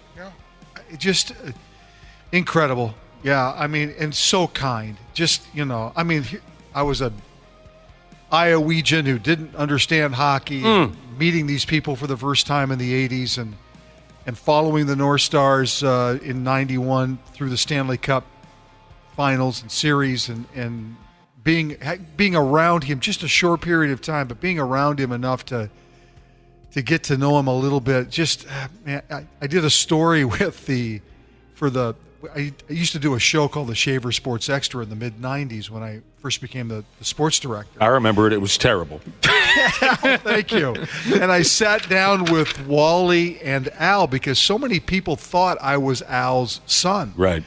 When I first moved here. And so we kind of set up a Thanksgiving-type dinner table where we all sat around and we basically talking about their hockey career, their voices, how important they were. That was really the crux of the story. And what a pleasure that was. It was just, that story's now on care11.com. We pulled it from the ashes yesterday. But I had forgotten how much fun that was to sit there and listen to those two guys talk about, Wally following a Hall of Fame broadcaster. How was it intimidating and all that kind of stuff. So there is a grandson, Al's grandson, I believe Wally's son by the name of Jason, who's also involved in hockey broadcasting. I thought that I read he was calling games for the Chicago Wolves minor league club. Oh, boy. I believe I'm correct about that. But earlier on, Randy, we were playing some old goal calls from the old North Star days with Al Shaver. We got the farewell there. Yes. Good night and goodbye. I'll never forget the way he said that. We'll always remember you as the North Stars, Al said after the very last North Stars regular season game here in Minnesota. The last swinging D to walk off the bench that night, Neil Broden. Yeah. Remember it like it was yesterday. Yeah. I interviewed Tom Reed yesterday for the stuff that we did on the TV side, and he said the best part of Al Shaver, certainly the goal, and it was kind of like that rhythm, as they get across the blue line and they're advancing the puck. The rhythm of Al's call got faster, like there was anticipation that a goal or something was about to happen. I know exactly what you mean. Yeah, but he also said there was no one better describing fights on the ice on the radio than Al Shaver because back in those days you had to call a lot of them. Yes, you did. You absolutely did. And Al's ability to paint that picture on the radio of, as Tom Reed put it, there's a right and then there's a left and another right and that kind of thing. He goes, that's what really set him apart. on the radio. He goes, you would just sit back in amazement. And because, he was a natural. Tom was sitting next to him, and he said it was just amazing to watch him work. It was great. He and Tom worked together for quite a while. He and Glenn Sonmore. Yeah. If I'm not mistaken, Glenn Sonmore sat up there with Al Shaver for a while. I think there was a guy named Ralph Strangis. I remember Ralph Strangis. Ralph Strangis? I wonder whatever happened to him. I think he was on the TV side, though, wasn't he? Or was he on the no, radio I remember him being in the early 90s. I believe it was Al and Ralph Strangis. But some of this stuff escapes me. Yeah. But, being a kid who grew up going to North Star games and going to Met Center and listening to Al Shaver on the radio, it was a real thrill. At times, when you were walking into the game early, you could see Al in the hallway with his paperwork under his arm heading up to his spot. And it was just really cool. He was this lovable-looking kind of portly gentleman, and it was just a real thrill. Oh, my, that's Al Shaver right there. As a kid, I was wowed by that. Or you could spot him from where he was broadcasting from while watching the games. And I'll say it again, and Randy knows. I'll just say it again. If you weren't there at Met Center during those insane playoff series back in the day, you just don't know. You don't know. It was such a riot. It was an amazing time. The whole year was an amazing year, 91. But it was incredible. Certainly the run that the Stars made to the Stanley Cup Finals was just. It was amazing. Well, in '81, it was unbelievable as well because he had Dino Ciccarelli and the hype and the mania that surrounded Dino Ciccarelli during that playoff run. And in 1984, they made a hell of a run where they beat Chicago in the first round, St. Louis in the second round, and then the hell of it all back in the 80s was if you were playing in the Campbell Conference, eventually you got to go through Gretzky and the Oilers. That's right. And the Stars did get curb stomped in the conference finals. But 84 was another year. If I'm not mistaken, in 84, in the division finals against St. Louis, they won Game 7 at home with an overtime goal. Yeah. Boy, I'd love to find that call from Al Shaver. I bet he completely wet his pants. Glenn Sonmore's another voice that we lost recently. Doug McLeod, who used to call the television games. Yes. So, to Al Shaver's family and friends, our condolences. You should be very proud. The man was, I think I said it this way earlier, it was a benefit to hockey fans to have him here for all those years. So, how special are we to be able to have listened to not just Al Shaver, but the people that you mentioned and the ones that I mentioned, and Herb Carneal, who was just amazing, and Ray Christensen. You always knew where the Gophers stood during the game when you turned it on by the tone of Ray's voice. You knew it would take you like 5 seconds to figure out the Gophers are losing. Oh, they're down 20. I could tell by Ray's voice. Yes. Yeah, me, my grandpa, my dad absolutely loved that, listening to Christensen. Oh, my God, that was fun. My grandpa always turned off the TV, like muted the TV and then put on the radio for any sports game. He always loved radio. Can I do it again? Can I do my Ray Christensen again? Yeah. When he was advertising, he would have to read one of their advertisers, which was Washburn McCreevy Funeral Home. Okay, Here we go. Golden Gopher basketball brought to you by Washburn McCreevy Funeral Home. Brilliant. That's as far as I can go with it. I always hear his voice when you see like an ad for something like that. Drive by. There's one in my neighborhood, and I drove by it last night, Nick, and I thought of your impression, and I'm glad you did it today. Washburn McCreevy Funeral Home. I don't know if he ever really said this or not, but the one line that sticks with me is Ray said one time, "I'm sure the referees are very fine gentlemen, but the Gophers can't seem to get a break." It's the most polite trash talk of all time. Here's a text message from a listener, and I hope to get some more information from them if they don't mind. A text just came in that says, what's it say now? My grandpa was a North Star, and he's the only reason why my family's in Minnesota. I've got a photo of my grandpa climbing over the glass to fight someone in the crowd. Oh, wow. They were very different times. The stories were incredible. He says here that his grandpa played for the North Stars from 1967 to 1972. I texted. Yeah, I texted. What was his name? If you're comfortable sharing that with us, we'd love to see if we can recall the guy. We played some, like I said, some goal audio earlier of Al Shaver. Can we play one?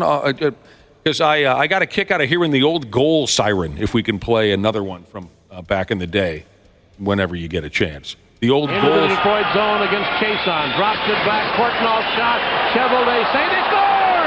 It deflected off the traffic in front back into the net. Well, that's and that Detroit. will be the last goal probably in the history of the Minnesota North Stars. It comes at the 19-minute and 11-second mark right edge of the third period. LaRock blocked him off. The North Stars keeping it in. Bobby Smith tied up. Wrestles for the puck. Still along the board. Smith getting it. Coming in. Right in front. A backhand shot. He scores! Bobby Smith makes it 4-0. Montreal, here we come again. Yeah, we couldn't really hear it there. The first one was a away game.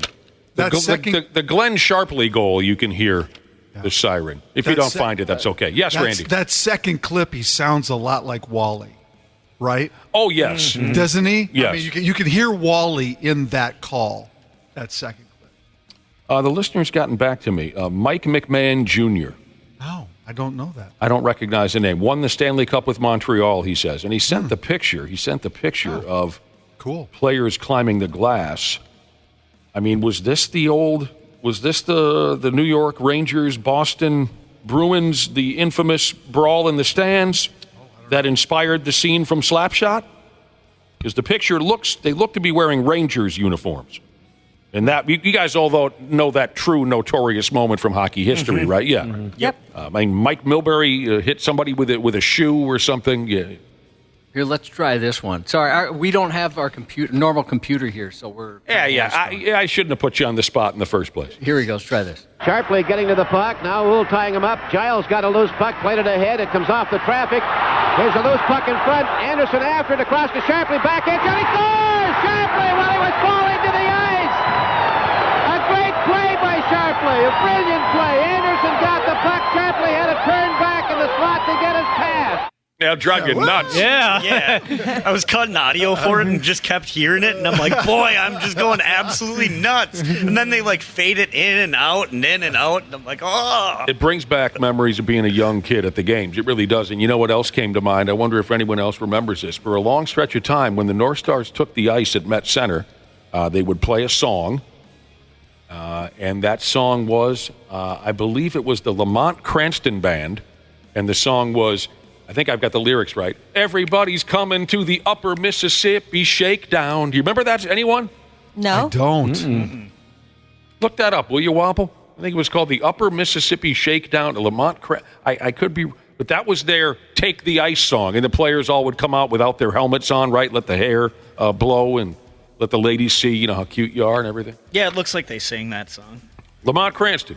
Yep. And the song is called? Upper Mississippi Shakedown. Yep. Down. Those were the days. All right, what else is going on around? We got all kinds of relatives of North Stars listening to the That's awesome. what do you call this that we're doing here? Radio show. Dave Langevin, absolutely. Oh, yes. Dave Langevin. Mike Antonovich, absolutely. That's great. Thank you for listening. What are we doing now? Hockey last night. Boston beat Toronto. Las Vegas beat Dallas. L.A. beat Edmonton. Did everyone...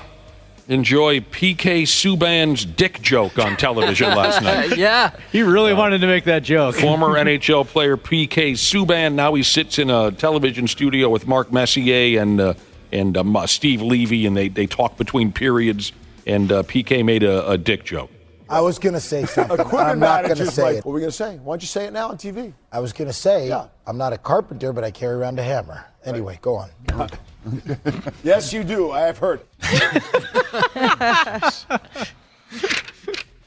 They were showing video of Jack Eichel of the Las Vegas Golden Knights cutting his stick with a power saw ahead of the Vegas game last night. And then Mark Messier started talking about, well, when I was a player, we would just use a hand saw. And then he joked about the players that I came up with, we wouldn't trust them with power tools, and that must have got PK thinking about that dick joke. He dumped it on everybody, and they had a good time. NHL playoffs, they're not too serious for a few penis jokes, right, Josh? No, not at all. What the hell?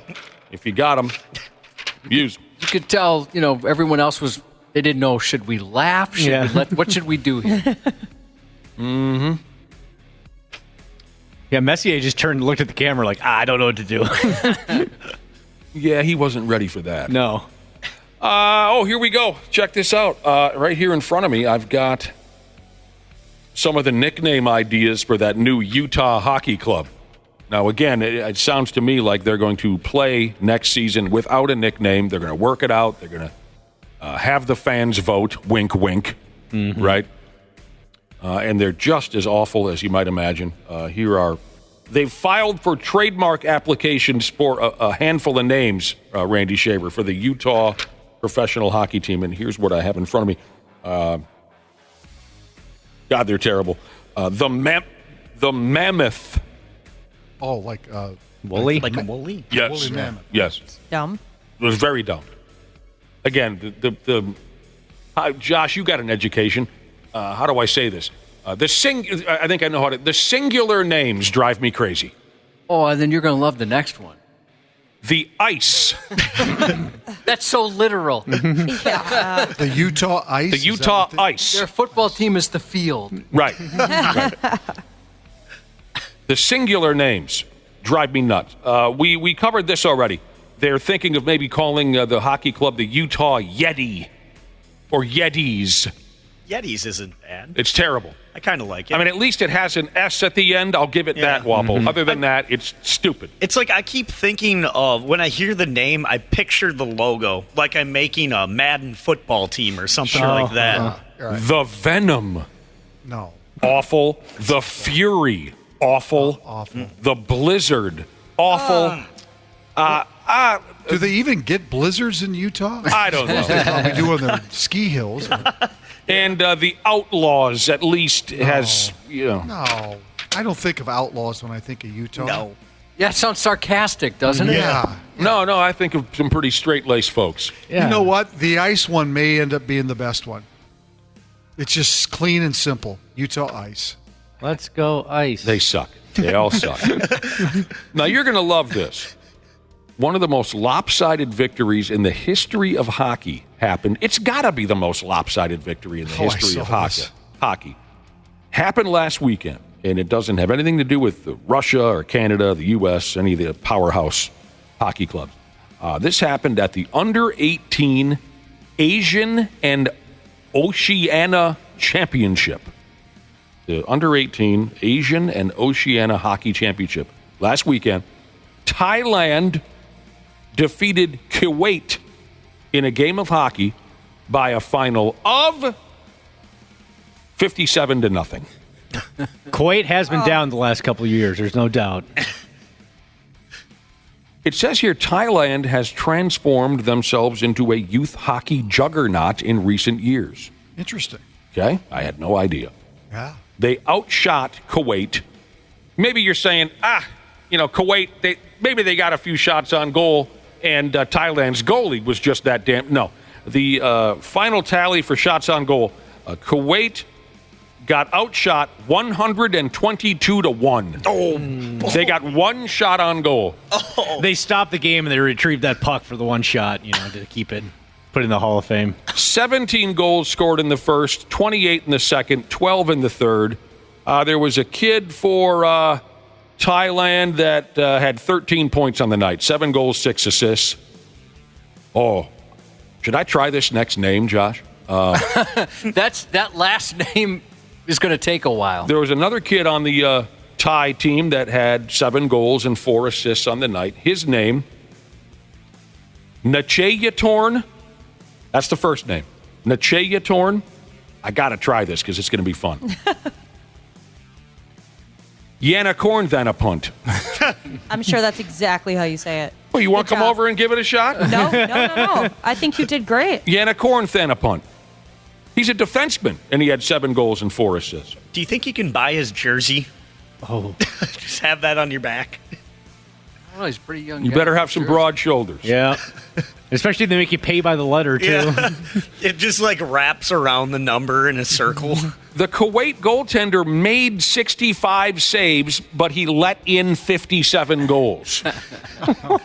They didn't replace him. He stuck it out for the whole schmear. Thailand has a player named Kenneth Thong Song. Weren't we just talking about that guy? Yeah, yesterday. Crisco? Cisco. Crisco's on KS95. Now, next up, Thailand plays Iran. And Iran got beat 19-0 in a recent game. So they're saying, can Thailand even put more than 57 goals on the board than they just did against Kuwait? Keep an eye on this friggin' club. Yeah, I wonder how good they really are. Take on another good team. See how they do. Keep an eye on that. 57-0. All right, Randy. Tell me all about this silly NFL draft. Well, before we do that. Yes. Let's give a shout-out to Naz Reid this morning. Oh, well, we were going to get there. The sixth man of the year. I don't know. Winner. And the only reason why I bring it up is that Boston got beat last night, and I know we were talking about, or at least I was talking about how I thought the Wolves of all the NBA teams had played the best through the first two games. Yes. Just a little bit of proof that Boston, yes, they had a fairly easy time in game one, although the fourth quarter was a disaster for them. That kind of carried over into last night in getting beat at home. They did. By Miami without Jimmy Butler, 111-101. So that series is now even at 1. Oklahoma City beat New Orleans quite a bit, quite badly, so they're up 2-0 in that series. The Thunder, another bad singular name in professional sports. The Thunder. So scary, it rumbles above your head. Certainly, Naz Reid certainly deserves that award. Very deservingly, yes. Following up there in Minnesota, you're such a fan favorite. They just say 2 words: Naz Reid. They use it as a greeting up there. Describe to me the relationship between you and the fan base there in Minneapolis. It's special. It's one of a kind. Something that you kind of dream of growing up. Just being with me, that's super special. First player in Timberwolves history to win the NBA Sixth Man of the Year award. I can't help but feel like he and I share this award, seeing how I was the absolute first swinging D in town that commented on air that this kid was going to be a damn star. I wonder if he's also the first player to win that award that was never drafted. No, there are 2 others. Oh, there are. Okay. You know that. Yes, I have that. I know everything about Nas, and I know everything about him. Undrafted, of course, Nas undrafted out of LSU. Yeah. He's the 3rd undrafted player to win the Sixth Man of the Year. Daryl Armstrong. Oh. Little skinny little point guard. Orlando? Yep. That's what I don't know if he was playing for Orlando when he got the award, but he got it in 99. Yeah. And this was a player that, I hated him. John Starks. Oh, God. 1997. You weren't alone. No. Man. Oh, I couldn't stand John Starks. He was an S disturber. Yeah, so there you go. Nas, congrats, dude. We love you. We're proud of you. Yeah. It's too bad that they didn't hand this out before a home game. You know what I mean? Yeah, it's too bad they're on the road, right? So sitting in a hotel in Phoenix and you find out about this. But they'll honor him next time they play here at home, I'm sure. Yeah. He'll get all the attention he rightfully deserves. All right, we'll finish up with basketball. Then I'll ask you about the NFL draft. I will. Well, Oklahoma City ends up winning last night, so they're up 2-0. They just pummeled New Orleans last night. It just wasn't even a ball game. New Orleans could use that guy with Zion. Yeah. OKC is just they're very deep. Think about the draft picks this club still has in their pocket. Is that due to the Kevin Durant deal? Yeah. Well, I think a number of different trades. Bunch of different deals that they've made. This team is going to be really good for a long period of time with a lot of, options down the road to maneuver their roster to continue to be great. It's amazing what they have. They got a great ball club. Yes. What do you think of this, everybody, for a nickname for the Utah hockey team? Does this have a nice ring to it, Josh? The Utah Polygamos. I do like that. Polygamos. Others are texting in saying that the transfer portal really hurt that Kuwait hockey team. I'll say. Now they're out losing 57. Yeah. Okay. Some say it's the NIL money. You guys know that I cannot stand Luca Doncic. Great shooter, of course, but he is such a bitch out there. He absolutely drives me crazy. He's convinced that every move he makes, he's being fouled, and he's also convinced that he's never committed a foul. And he will just torture the referees. Yes, he's not the only one who does it, but I feel like he's the most obnoxious about it. But I will take his side. I will defend Luca Doncic. Because I read Bill Simmons. I've heard the name before. He's some kind of sports big shot. Sports Illustrated. Okay. Bill Simmons on his podcast said, I'd like to introduce Luca Doncic to a salad. Luca, I wish he was in better shape. I'd like to introduce him to a couple salads and maybe some sparkling water and some fruit. Sparkling water? Is that good for weight loss? Well, instead of soda. Oh, okay. Yeah, instead of soda. That's a good replacement. Teas. What does he drink? The sweet teas? Probably a lot of beer, too. A lot of alcohol. Replace that. Yeah, you know what you shouldn't drink when you're a star professional basketball player is beer. Just ask James Harden. Just ask Larry Bird. That's how he started winning MVPs. He stopped drinking beer during the season. Like, he literally says that. It's like, yeah, stop drinking beer. Oh, let a guy be normal, will That you? is so douchey. He better be like the most in shape person I've ever seen. What do you care? I wish he was in better shape. What the hell do you care? He played 48 minutes or something the other night. I'm tired of this. This happens year after year. Some athlete shows up and he might have a couple extra pounds on him and everyone's, get him a salad. Get him some vegetables. Shut up. Let a guy be normal. We all like it when an athlete goes out there and succeeds and he's not some robot, right? Mm-hmm. Yeah. I would say that Luca is not heavy, but I think when you look at he's kind of got a face structure that's kind of really round. He's got a baby face. And I think that's where that comes from. Don't ever come between a man and his damn beer. What are you, crazy?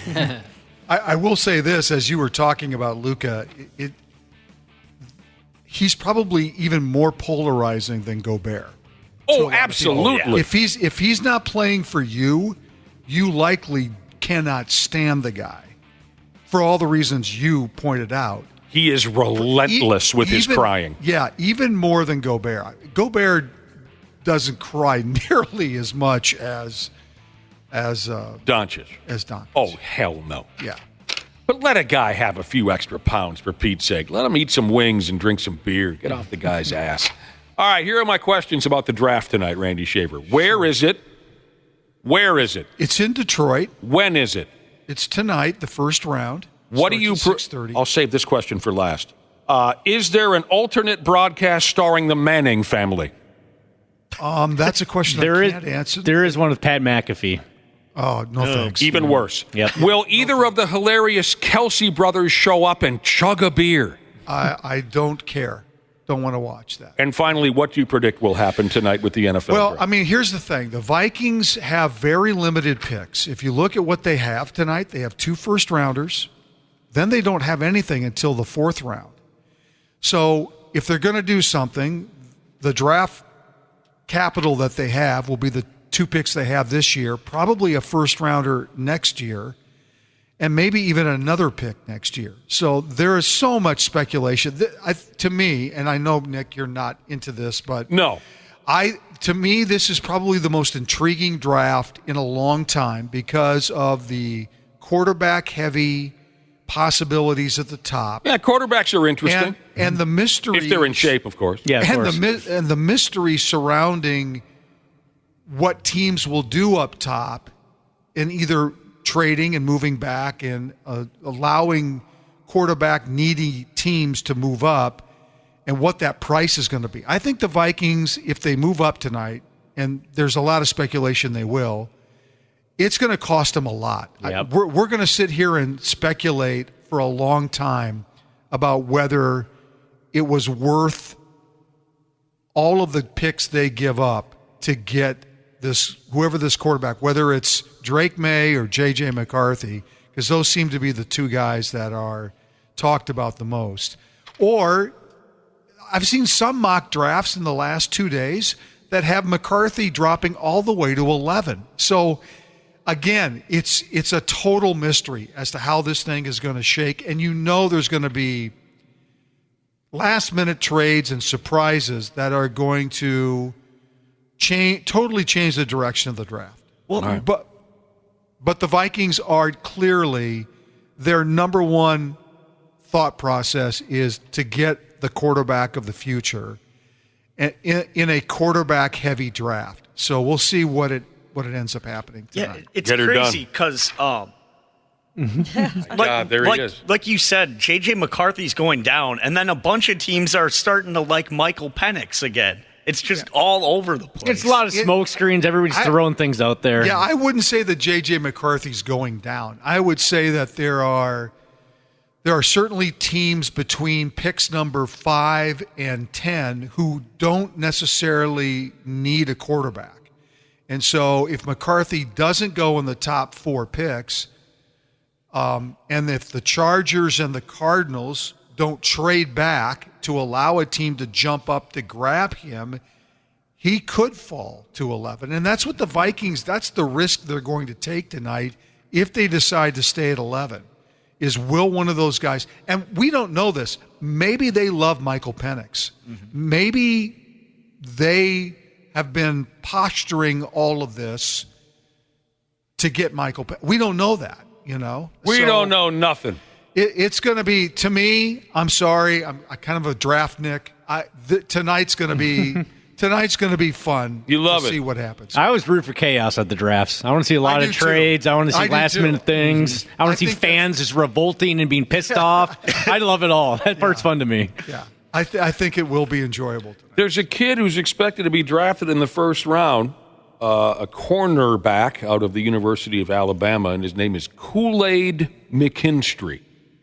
That's awesome. Mm-hmm. Yeah, late first round. People online have been asking back and forth, well, what the hell's his real name? Or is Kool-Aid his real name? It's not.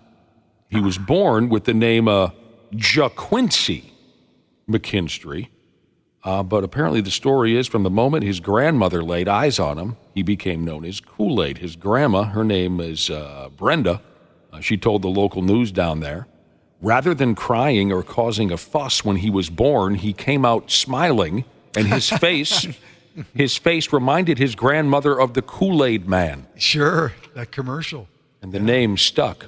That's a cool nickname. I like that nickname. Yeah. And it's the most obvious endorsement in history of sports. Yep. Yeah. He's got one already. Does he? Yes, he has a NIL. Oh, an NIL thing. Yeah, that's right. Do kids even drink Kool-Aid anymore? I don't know. I drink Kool-Aid still. Do you really? Yeah. I just wonder, is that even a thing anymore? Don't know. They have the kind where you don't need to mix up the powder, Randy. You say you have a glass of water, a bottle of water, you can just spray a little Kool-Aid dye in there, and then you get the flavor like that. That's not the same. They still sell the packets at the store, And though. you know what They're cheap as heck. And Nick probably remembers this. The best part of Kool-Aid was when you could make your homemade ice sickles. Yeah. Sure. Yes. Popsicles. With the popsicles with the tray. Yes. And your mom would pour the Kool-Aid into the little molds. Yep. And then put it in the freezer. They were pretty good. Oh, gosh, 2 hours later, you were like, especially on a hot summer day, there was nothing better. A couple hours later, you were licking the most broke-ass popsicle in town. No kid. That's how you knew your family did not have money. That's correct. My house was the Kool-Aid house because my mom made the best Kool-Aid.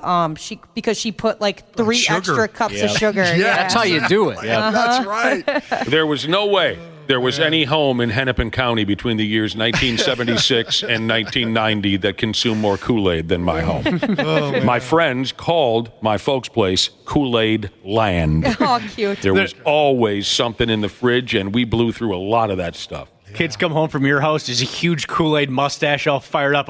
You were at the Bourne house, weren't you? Well, it was cheap. It was super cheap. Yeah, no kidding. Mm-hmm. If you wanted... that was the best. If you wanted Coca-Cola and Doritos, you went to my buddy Skeet's place. Yeah. Skeet's folks always had Coca-Cola and chips, Doritos. If you wanted Kool-Aid, you came to our house. I have to be honest, I don't remember drinking a lot of soda pop growing up as a kid. We just never really, it's not that my parents didn't do that, like they had reason not to. I just remember drinking a lot of Kool-Aid. I just remember that was the thing, and I think it was probably the expense more than anything else. That's kind of what we drank. We went through a lot of both. There was very little milk or water, which is probably why my brother and sister and I all have health issues at this point in our life. We had a ton of milk. Yeah, we had a ton of milk, too. My folks grew would up make us on drink milk. that. Milk and water was and the whole absolute milk, too. What's that? The real deal stuff. Whole milk, yeah. We had whole milk, too. Milk and used to have water a milk was a man, forgotten. you guys. Oh, yeah. I grew up with a milk man. Oh, yeah. We had a milk box outside our back door next to our garage, and the milkman every other day would drop off a quart in the glass bottle, Right. drop off the quart, put it in the milk box, and close the box, and then you'd go out in the morning and grab the milk. Same at my house. How crazy we didn't have is that? I've told you before that the milkman in our neighborhood, Marvin the milkman, he was one of my first idols. I thought he was so cool that he drove the milk. Yeah, I mean, we drank milk up until we were about 3 or something, and then it was all garbage beyond that. Oh, all really? sugary. Oh, God, yes. We always, our downstairs extra fridge, that's where we would put bottles of water and stuff like that, and we called it the milk fridge because we'd have 2 gallons upstairs and 3 backup gallons downstairs. All the milk at our so place fast. went bad. It went bad. It's Nobody drank the milk. It is funny. It's taken me back. Certain friends, you knew what you were going to get at their house. My favorite was my buddy Mike's house because they always had Sunny D and Lunchables. Always. Oh, yeah. Always. That's And the name best. brand food. We never had name brand food. That was such a big deal to me. Yeah. That their Doritos would be Doritos. Their pop wouldn't say pop on it, right? It wouldn't just be like a black and white label. I had a friend who we would play Stratomatic baseball when I was 10 years old, 11 years old, and we'd go to his house, and his mom would make us a snack, and they were always peanut butter jelly sandwiches, but she would cut the crust off, so you'd get just a little corn, like a little hors d'oeuvre or whatever how you would describe it, right? She invented Uncrustable. Yeah, I used to think that was so cool. Oh my God. You're right, though, Cubby. It does bring you back to, going over to your bro's place, and you finally got to experience things that weren't allowed at your home or your folks couldn't afford. Now, I was lucky that I had a couple of buddies who straight up ran the show from the time they were about 10. I'm talking straight up bossy little spoiled bastards. That's where I love to hang out because we could have anything. They demanded it and they got it. One of my buddies growing up, we'd crash there on Friday night. We'd wake up on Saturday morning and he'd say, all right, Mom and Dad, take us to McDonald's. Then we're going to go to the Twins game, then go to a movie. When we come back, we're going to have pizza. And they'd say, okay. Oh, man. No kidding. And I'd say, please adopt me. This place rules. Yeah, I remember friends that their parents took them out to eat. And like I said, name brand food was so cool to me. I thought, oh, you must be really rich with these name brands. People are texting in saying, Randy, they're doing a side-by-side with you and the milkman. And I'll tell you what, there is a striking resemblance. Yes, God. 2 o'clock in the morning, Josh, we'd be playing 11 years old, 12 years old. 2 o'clock in the morning, we'd be playing floor hockey in my buddy's basement, tearing the basement to shreds, knocking over dresser drawers, swearing, breaking things. And Mom and Dad would come to the top of the stairs and say, hey, it's 2 o'clock in the morning. And my buddy would say, shut up and go to bed. And they would. Oh. It was incredible. I had tears in my eyes. When I woke up on the morning that I had to go home, I'd wake up crying. Boy, if I said that to my dad, I would wake up in a coma. Yep. So now you know why I never wanted to leave. Yeah, I can understand. Sometimes his sister would come to the top of the stairs and say, I'm trying to do homework. And he'd say, shut up. And the parents would say, you heard him. Shut up. Shouldn't have been doing that. Homework. What are you, some kind of a nerd? Now, does he have kids? And if so, is he being paid back for his youth? He still runs the show. He does? Okay. Yeah, he runs the show. Because sometimes that'll come back and get you. Just takes a generation. Twins won last night. One more day game with the White Sox, Randy. Can the White Sox just stay? Yes. Can we just lock them up? And well, we'll just see have them in a handful of days. We'll see them again. Oh, I hope so. because they're so bad. They're almost so bad they're fun to watch. This is intriguing. You can't even believe what you're seeing. Yeah. After today, they got a few games with Anaheim, and then they go right back to play the White Sox in Chicago. Just what the doctor ordered. Oh. Joe Ryan was, despite the 2 home runs he gave up last night, he was pretty sharp. So nice win for him. There you go. All right. Well, by this time tomorrow, we're going to have a new quarterback. There'll be a new sheriff in town. You think they'll have their franchise quarterback? I think they will. All right. I think that seems to be the consensus. Do you have a prediction? Is there one? I think it's going to be Drake May. I think that they're going to. I mean, there's conversation that New England wants to take a quarterback at 3. And they certainly need a quarterback. But it seems to be the consensus that the Vikings will move up to either 3 or 5, either with the Chargers or the Patriots, to get their quarterback. So we'll see. Randy, enough already. I'm so excited as it is that any more you talk won't be able to about... sleep tonight. Can I tell you one more story about one of my spoiled friends? Again, we're like 11 years old. I'm spending the weekend over at his place, living the ultimate best life. We got whatever we... So imagine this now, Josh, in your home. So we're 11 years old, and me and my pal are walking out the door. We're going to walk down to the high school and watch the high school football game. And his mother says, "Where are you going?" And he says, "We're going to the football game, and we're both going to get BJ's. Oh, my God. Why? And his mother said, "No, don't say that. I don't want to hear it." And he said, "Shut up." And he shut the door, and we left. Oh, God. Jeez. Awful. I would beat the snot out of that. Oh, yeah. God. You'd never be able to go to a football game again because your legs wouldn't work. That's the thing. I'd be in a wheelchair. Yeah. Shut up, he said. And off we went. Of course, we didn't get anywhere near a BJ. We were 11. Yeah. But just the fact that he dumped that on his mother just to start trouble, it was just such a beautiful thing. Beautiful thing. No wonder you are how you are now. What does that mean? Well, you're so, brilliant? Such a rebel. Yeah. A rebel. You're such a rebel. 52 years old, Randy Shaver. There's nothing rebellious about me anymore. For Christ's sake. So you didn't get the BJ? No, we did not. Have you had one since? It's been a while. Randy, we'll talk to you tomorrow, by damn. It's going to be Friday tomorrow. NFL draft tonight, coming up in 11 hours and 40 minutes. I have no idea. We'll be right back on the Half-Assed Morning Show. Half-Assed Morning Show. They're loud, they lose control, they do their little circus act, they're a nuisance. 93X. Our experienced and certified technicians at Standard Heating have been trusted to keep our fellow Minnesotans comfortable and confident for over 90 years. We're ready to do the same for you, providing comfort you deserve since 1930. It is the triple savings spring sale at Standard Heating and Air Conditioning. Install a new furnace and AC combo and save up to $3,000 with manufacturer and utility rebates along with Standard Heating's discount. That's a trifecta. Visit standardheating.com.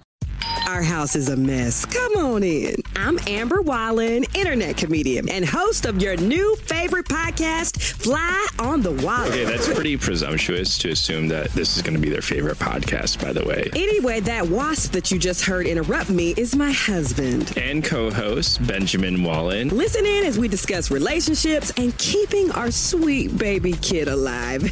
Fly on the Wallen, wherever you listen. The 93X Half-Assed Morning Show. Absolutely hammered. On 93X. All right, we're back. It's Thursday morning. Thanks for listening to the 93X Half-Assed Morning Show. It is 8:32. What the hell should we get ourselves involved in now? Josh wanted just to up and leave. That sounds like him. When we were done with Randy, and I said, you got to give me another half hour. That's Typical right. Josh. I made a sign. I was laying it on real thick. He made a sign that says, "So long, suckers." He was going to parade it around, and then he was... I forgot about that until this very second when he brought it up. I talked him into staying. He said, "Give me one word to convince me to stay." And I looked into his eyes. I said, "Ratings." Without Josh, we don't get the... How about we check in with all those self-obsessed nut jobs in Hollywood, California? Oh, they're all crazy out. Not that this is a totally crazy idea, just generally speaking. They're crazy in Hollywood, every last one of them. Yeah, you do have to be a little self-absorbed. Hollywood is already trying to capitalize on the death of widely assumed murderer O.J. Simpson. That's how they put it in this article. Widely assumed murderer O.J. Simpson. Trying to capitalize on that. There are reports going this way and that way. There's a film in the works that paints O.J. as innocent. Sounds kind of interesting to me. A film coming out that paints O.J. out to be an innocent man. The film it's already got a title. It's called The Juice. Production has begun. I don't know what that means, but you hear it said when people are talking about movies. Directed by someone called Joshua Newton. I don't know who that is, but he says he's been working on the project since 20+15. Sounds interesting, again. I mean, because look at it. Well, what do you think so far of just on the surface, a movie that paints O.J. out to be innocent?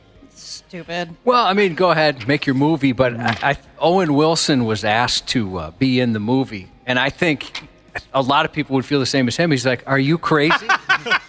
He read the script and he's like, so wait, you want me to be in a movie suggesting he's innocent? I don't want to have anything to do with that. Yeah. And I don't see the resemblance between him and OJ at all. Well, he wasn't going to play OJ. Oh. Yeah, for the record. Yeah, I hear where you're going with that. Okay, and knowing that Owen Wilson stood up and said, are you nuts? He must have looked through the script and the information. Once he read the script and realized that they're saying OJ's innocent. Okay, so that leads me to believe that this movie is, going to straight up present it in a serious way. Okay, and that would concern, I think, suggests it. That would concern anyone to sign up to be in a movie like that. It absolutely makes sense that he would walk away. I was initially my thought was maybe it was going to be some kind of just complete fantasy type. See, because Ashley, when I asked, what do you think of a movie about O.J. Simpson where it paints him out to be innocent? You said stupid. Yeah. But what if, this will change everything for you because I know you love this movie. What if it just was over the top, they take big time creative license with the whole story, and like Inglourious Bastards took wicked creative license with the death of Hitler, right? And yes. That was effing fun. I love that movie. That's my favorite. If you took a story of O.J. Simpson and painted him innocent in a really just oddball, bizarro, exaggerated way, I bet it would be very entertaining. Yeah, but if you do a straight up story, that's completely different. Inglourious Bastards, I mean, we all know that Hitler wasn't shot into dust in a movie theater. Really? I mean, was that when the first time you saw that scene? I backpedaled. It's so good. They put so many bullets in him, he just turned to jelly. I love that movie. It's a great movie. So it would depend on how it was presented. Let's see if you get this joke. It's a little subtle, but somebody has a recommendation on who could play OJ in a movie. They recommend Robert Downey Jr. You don't get the reference? No, I don't. Tropic Thunder? Oh, for Christ's sake. Okay. I thought that was very clever. Tad controversial now. Yes. Yeah. He doesn't like that when that one gets brought up. What was the name of that Hitler movie someone texted? Inglourious Bastards. You haven't seen it? Go see it. It's really fun. It's violent. Incredibly violent, but very enjoyable. That's what makes it good. Is that the first time we were familiar with Christoph Waltz? First time I was, at least. Okay, it must be for me, too. Boy, was he good in there. Absolutely. Oh, some of those scenes are just just so tense you feel like your body's going to melt. Yeah, through a smile, you're terrified watching this guy act. It's great. The bar scene is the best. Now, there's got to be an OJ movie or two, aside from the one that we just mentioned. There's got to be a few more in the works now that he's checked out. Wouldn't you think, Josh? I would think so. At least like a streaming picture, if not. They've done a couple of, when OJ died, we talked about the one that stars Cuba Gooding Gooding Jr. There's got to watch that one. Now that he's gone, I bet you there's a few Hollywood people who want to tell the story straight up. Maybe a few Hollywood people who want to tell the story with a twist, like we were mentioning. They just added the Cuba Gooding Jr. one on Netflix. Mm-hmm. They've been adding all these OJ movies and documentaries to streaming services. And that one is enjoyable. Yeah, it is. It really is. I got locked into it. Like I said, we covered this when OJ punched out, but I thought Cuba Gooding Jr. kind of sucked. But anyway, it's an enjoyable deal. So is the documentary ESPN did. I mean, it's a commitment. It's 7 hours. I mean, separate episodes. But it's very fascinating. They go all the way back to the beginning, and I think I did. Everything. I think I did watch that as well. Mm-hmm. Angry Bus Driver Jesus, another suggestion on casting, and I wish I could help him out. Maybe you guys can. He thought the one guy from the Leslie Nielsen movies could be in a documentary about OJ. What's that guy been up to? I forget the actor. Come on, Leslie Nielsen? No, from the movies, from the Naked Gun movies. His co-star in the movie. Yeah, there was an actor in there that might play a good O.J. Simpson. Oh, I see. Yes. The guy who played Nordberg. Yes. Yeah. Yes. Let me look him up on IMDb. Oh, that was O.J. it was Simpson. O.J. Yeah. Well, no wonder they looked alike so much. And, a lot of folks are drawn to stories of murderers. Mm-hmm. There's got to be a pile of these coming out before you know it on the story of O.J. or the story of Anna Nicole. Not Anna Nicole. Nicole Brown Simpson. Whatever. And I have to admit, and I'm not even one of these full-on, it's everywhere these days, full-on true crime people. That's the term I was trying to find. I like some of it, but I'm not one of these folks who commits. There are some people who commit damn near every day to watching some true crime.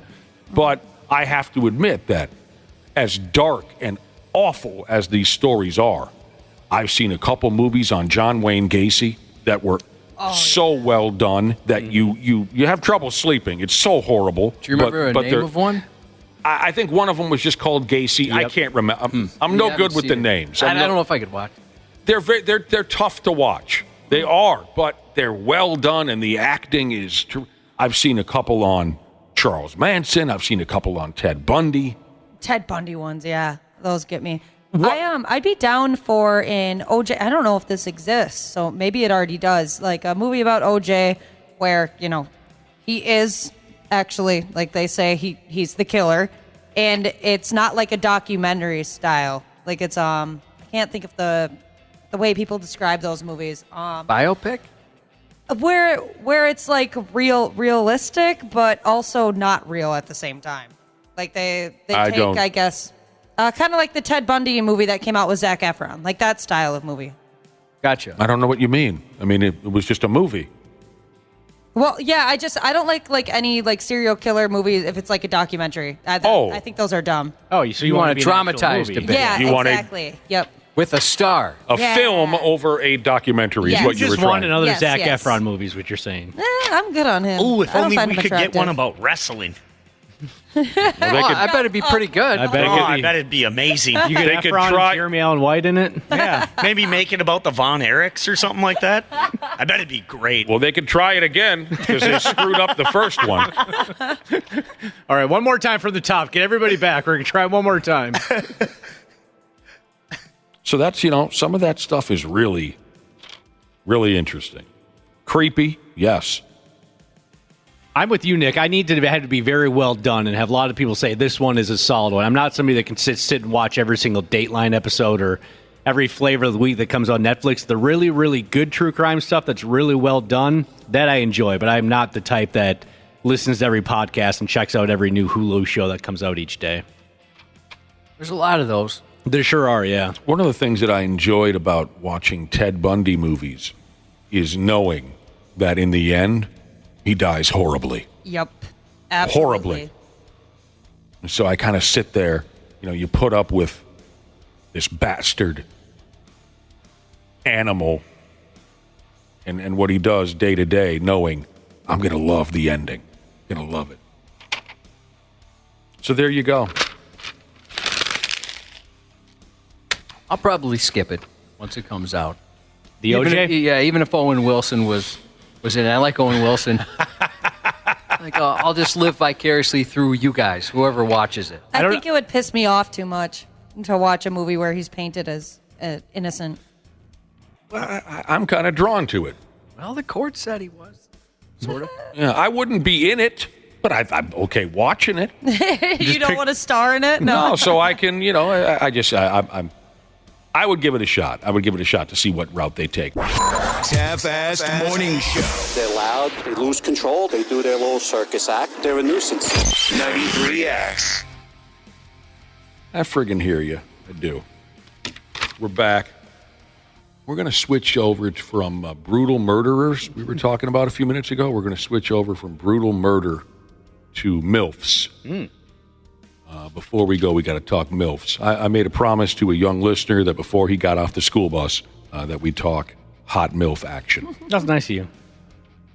Having a hot mom has got to be tough on a young fella. Josh, how did you cut through it? Well, it is taxing. Because your mom's hot. Every once in a while, we'll get a text from somebody who goes after my mom in a sexual way. It's infrequent, but every once in a while. Right. We do. I had a buddy who was one of those victims. Wawa Weewa? Oh, man. Yeah. His mom could have easily been a model. And they had a swimming pool. And she wore a two-piece bikini, which was scandalous in my day if an adult was wearing a two-piece bikini. Two-piece bikini? Yeah. Midriff bearing. Maybe that's, maybe that's redundant, but just basically your lingerie on National Lingerie Day, essentially just a skimpy little bikini she used to wear. How did she wear the back? It wasn't, this is pre-thong, at least in my... that I've ever experienced. So it hugged the butt. It was a hugging. Yeah, but there's some underbutt type of a display. Yep. Underbutt. And he had a hot older sister too, so he had no chance. Oh my God! Poor kid. Oh, yeah. No we had a kid on our hockey team. He had a hot mom. Boy, would he get it in the locker room. Where'd she get it? Out of curiosity. Also in the locker room. Having a hot mom, got to be tough on a young pimp. He took it well. My buddy took it well though.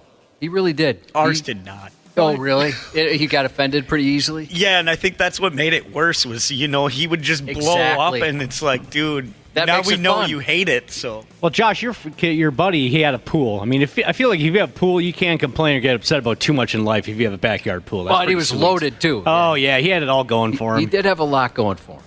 I had three buddies who had hot moms. One of them, we gave him a hard time. He didn't like it very much. Although I will say, he's like an MMA badass now, so maybe he didn't take it as well as we thought, and he's channeling that rage into choking people out. I don't know.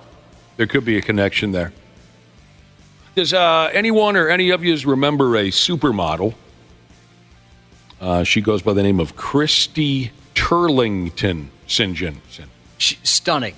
Really? To say the least. I recognize the name. I do too. I think it was said in a movie once or something. It was said in a movie? She was referenced in a movie. Oh, basketball. Christy, I don't remember. Maybe. I can't remember. Anyway, keep going. I'm looking her up here on the internet. Whoa. Yeah, she's gorgeous. Whoa. Absolutely beautiful. She looks like, you know who she looks like? She looks like, who's that gal? She's an actress. Wapple. This is the only way I can go with this. Wapple, you know that movie? Josh, you know the movie too. Fat dogs, big dogs, hairy Alpha dogs. dog? Alpha dog. Yep. She's a gorgeous gal in the movie Alpha Dog. Everyone knows her. She's world famous. Her body is banging. It's not Bruce Willis. No. It's not Amanda Seyfried? No, but she's very cute. Sharon Stone is in there. No. Regina Rice? Amber Heard, Olivia Wilde? Olivia Wilde. There you go. That's who Christy Turlington kind of reminds me when I look at her pictures on the godless internet. Olivia Wilde. She's gorgeous. Yeah, I could see that, Nick. Yeah, I know what I'm talking about over here. Why do you sound so surprised? Supermodel Christy Turlington. She's a little older now. Here's where it's a real pain to have a hot mom. In case you don't know, in the 80s and 90s, it says here, this Turlington became a supermodel. She appeared in all the magazines. Now she's got an 18-year-old son, who plays high school basketball. And this is where we're going with this.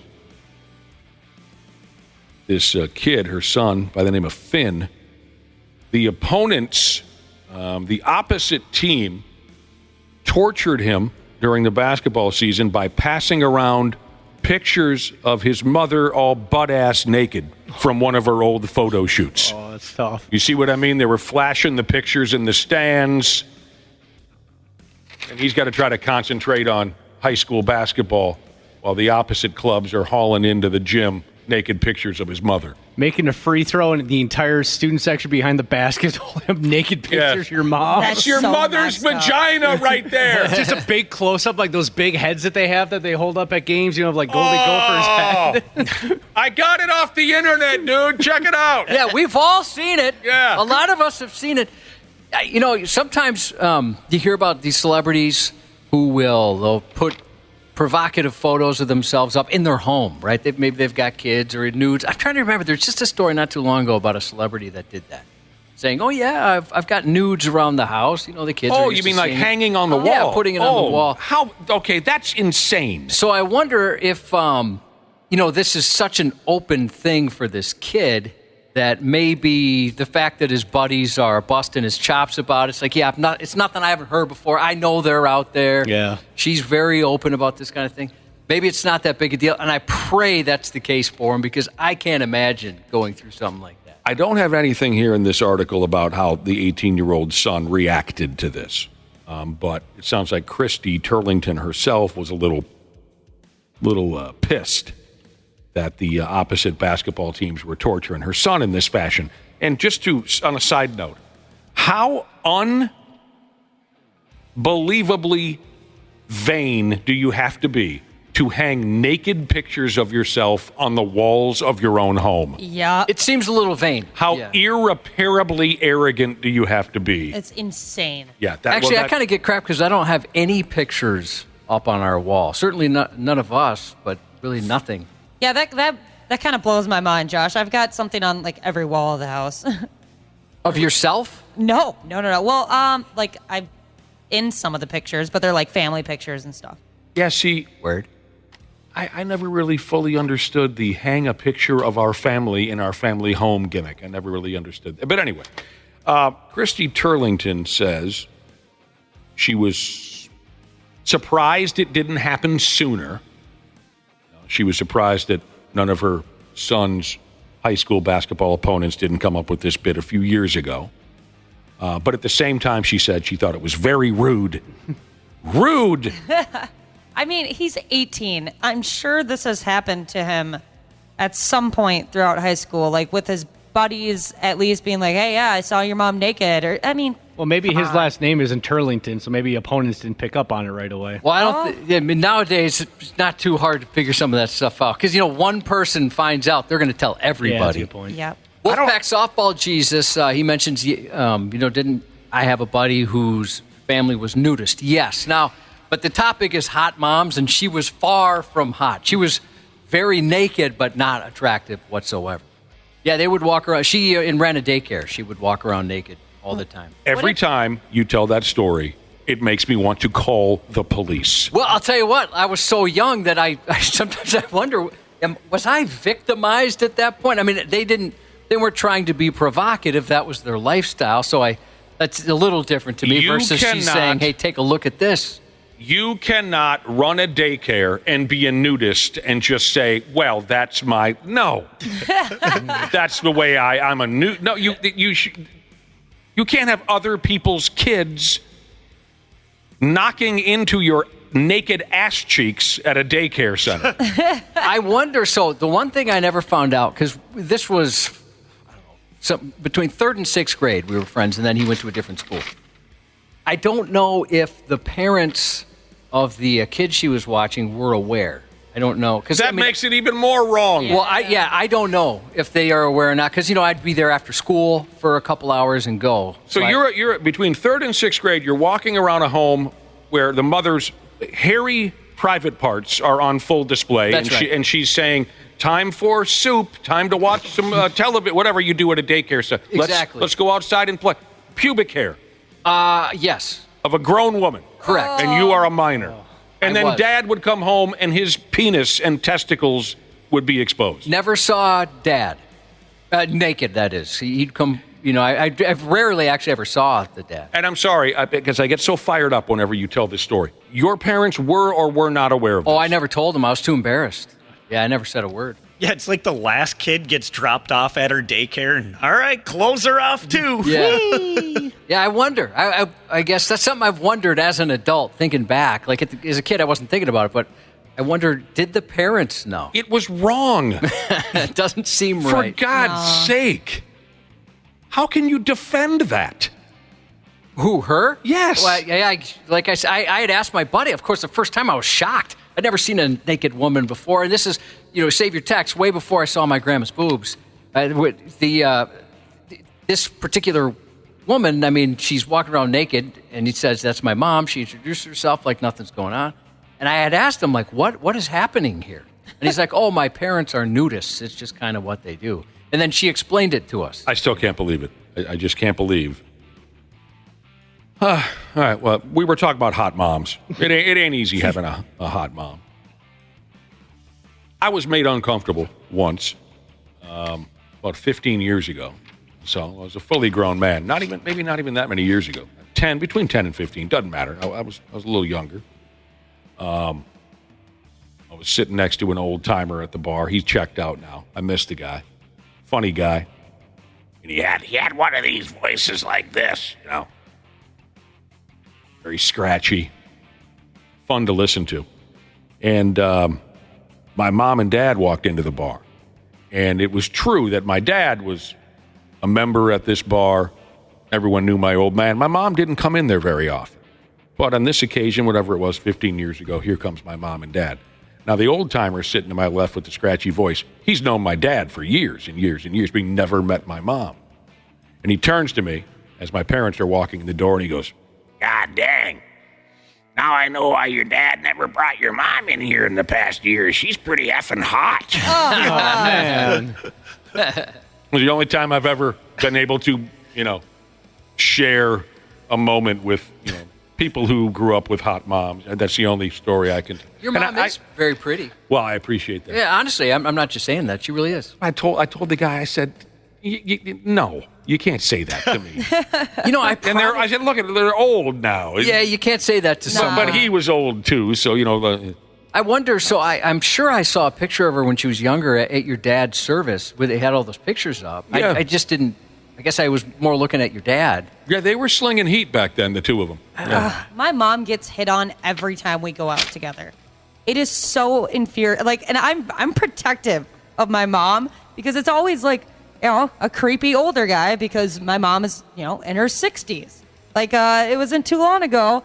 We were at a bar and this guy came up and asked if we wanted shots. And I knew he was interested in my mom. So I was like, no, I'm not 18 anymore. I don't take shots. And he was like, what? 18, blah, blah, blah. And he complimented my mom's nails. And I didn't think you were going to say nails. No, it's me neither. Thought you were going to say nipples. She's very oblivious to this when it happens. And I told her the reason he complimented your nails is because he was looking at your hand because he was checking to see if you had a wedding ring on. And she didn't have it on that day because she was cleaning the house. And I was like, this guy better get away from you. She's not Canadian, but she says oblivious. She does. Yeah. Sorry. You say opinion, or am I saying it wrong? I say no. Ashley says opinion, oblivious. Okay. Oh, you use an A for the O? Your mom is a sexy number. There's no question. But can we close? We got to get the hell out of here. How about this? A bad joke from Standing Around Jesus. He says, your mom is so hot, she should sell hot dogs because she already knows how to make a wiener stand. Oh, boy. I'm sorry. I thought you said a bad joke. That was fantastic. That was good. I like that one. Well, we were very sad to hear the passing of Big D. David. Passed away last night, we were told. So to his friends, the Thursday night boys in River Falls, we're sorry for your loss. Shout out to Shoe Girl Jesus and soon-to-be son-in-law Fat Weighs More Than Muscle Jesus getting married this weekend from But I Have to Drive an Effing Garbage Truck Jesus. And safe travels to Beyond Remodeling Jesus, a.k.a. Gross Penis Jesus, headed up north to open the cabin. The 93X Half-Assed Morning Show. 93X. The 93X Half-Ass Morning Show podcast is sponsored by Standard Heating and Air Conditioning. New episodes drop each weekday. If your podcast platform has ratings, go ahead and give us 5 stars and maybe give our enemies 1. Thanks, and here's a word from our sponsor. Install a new furnace and AC combo and save up to $3,000 with manufacturer and utility rebates along with Standard Heating's discount. Visit standardheating.com.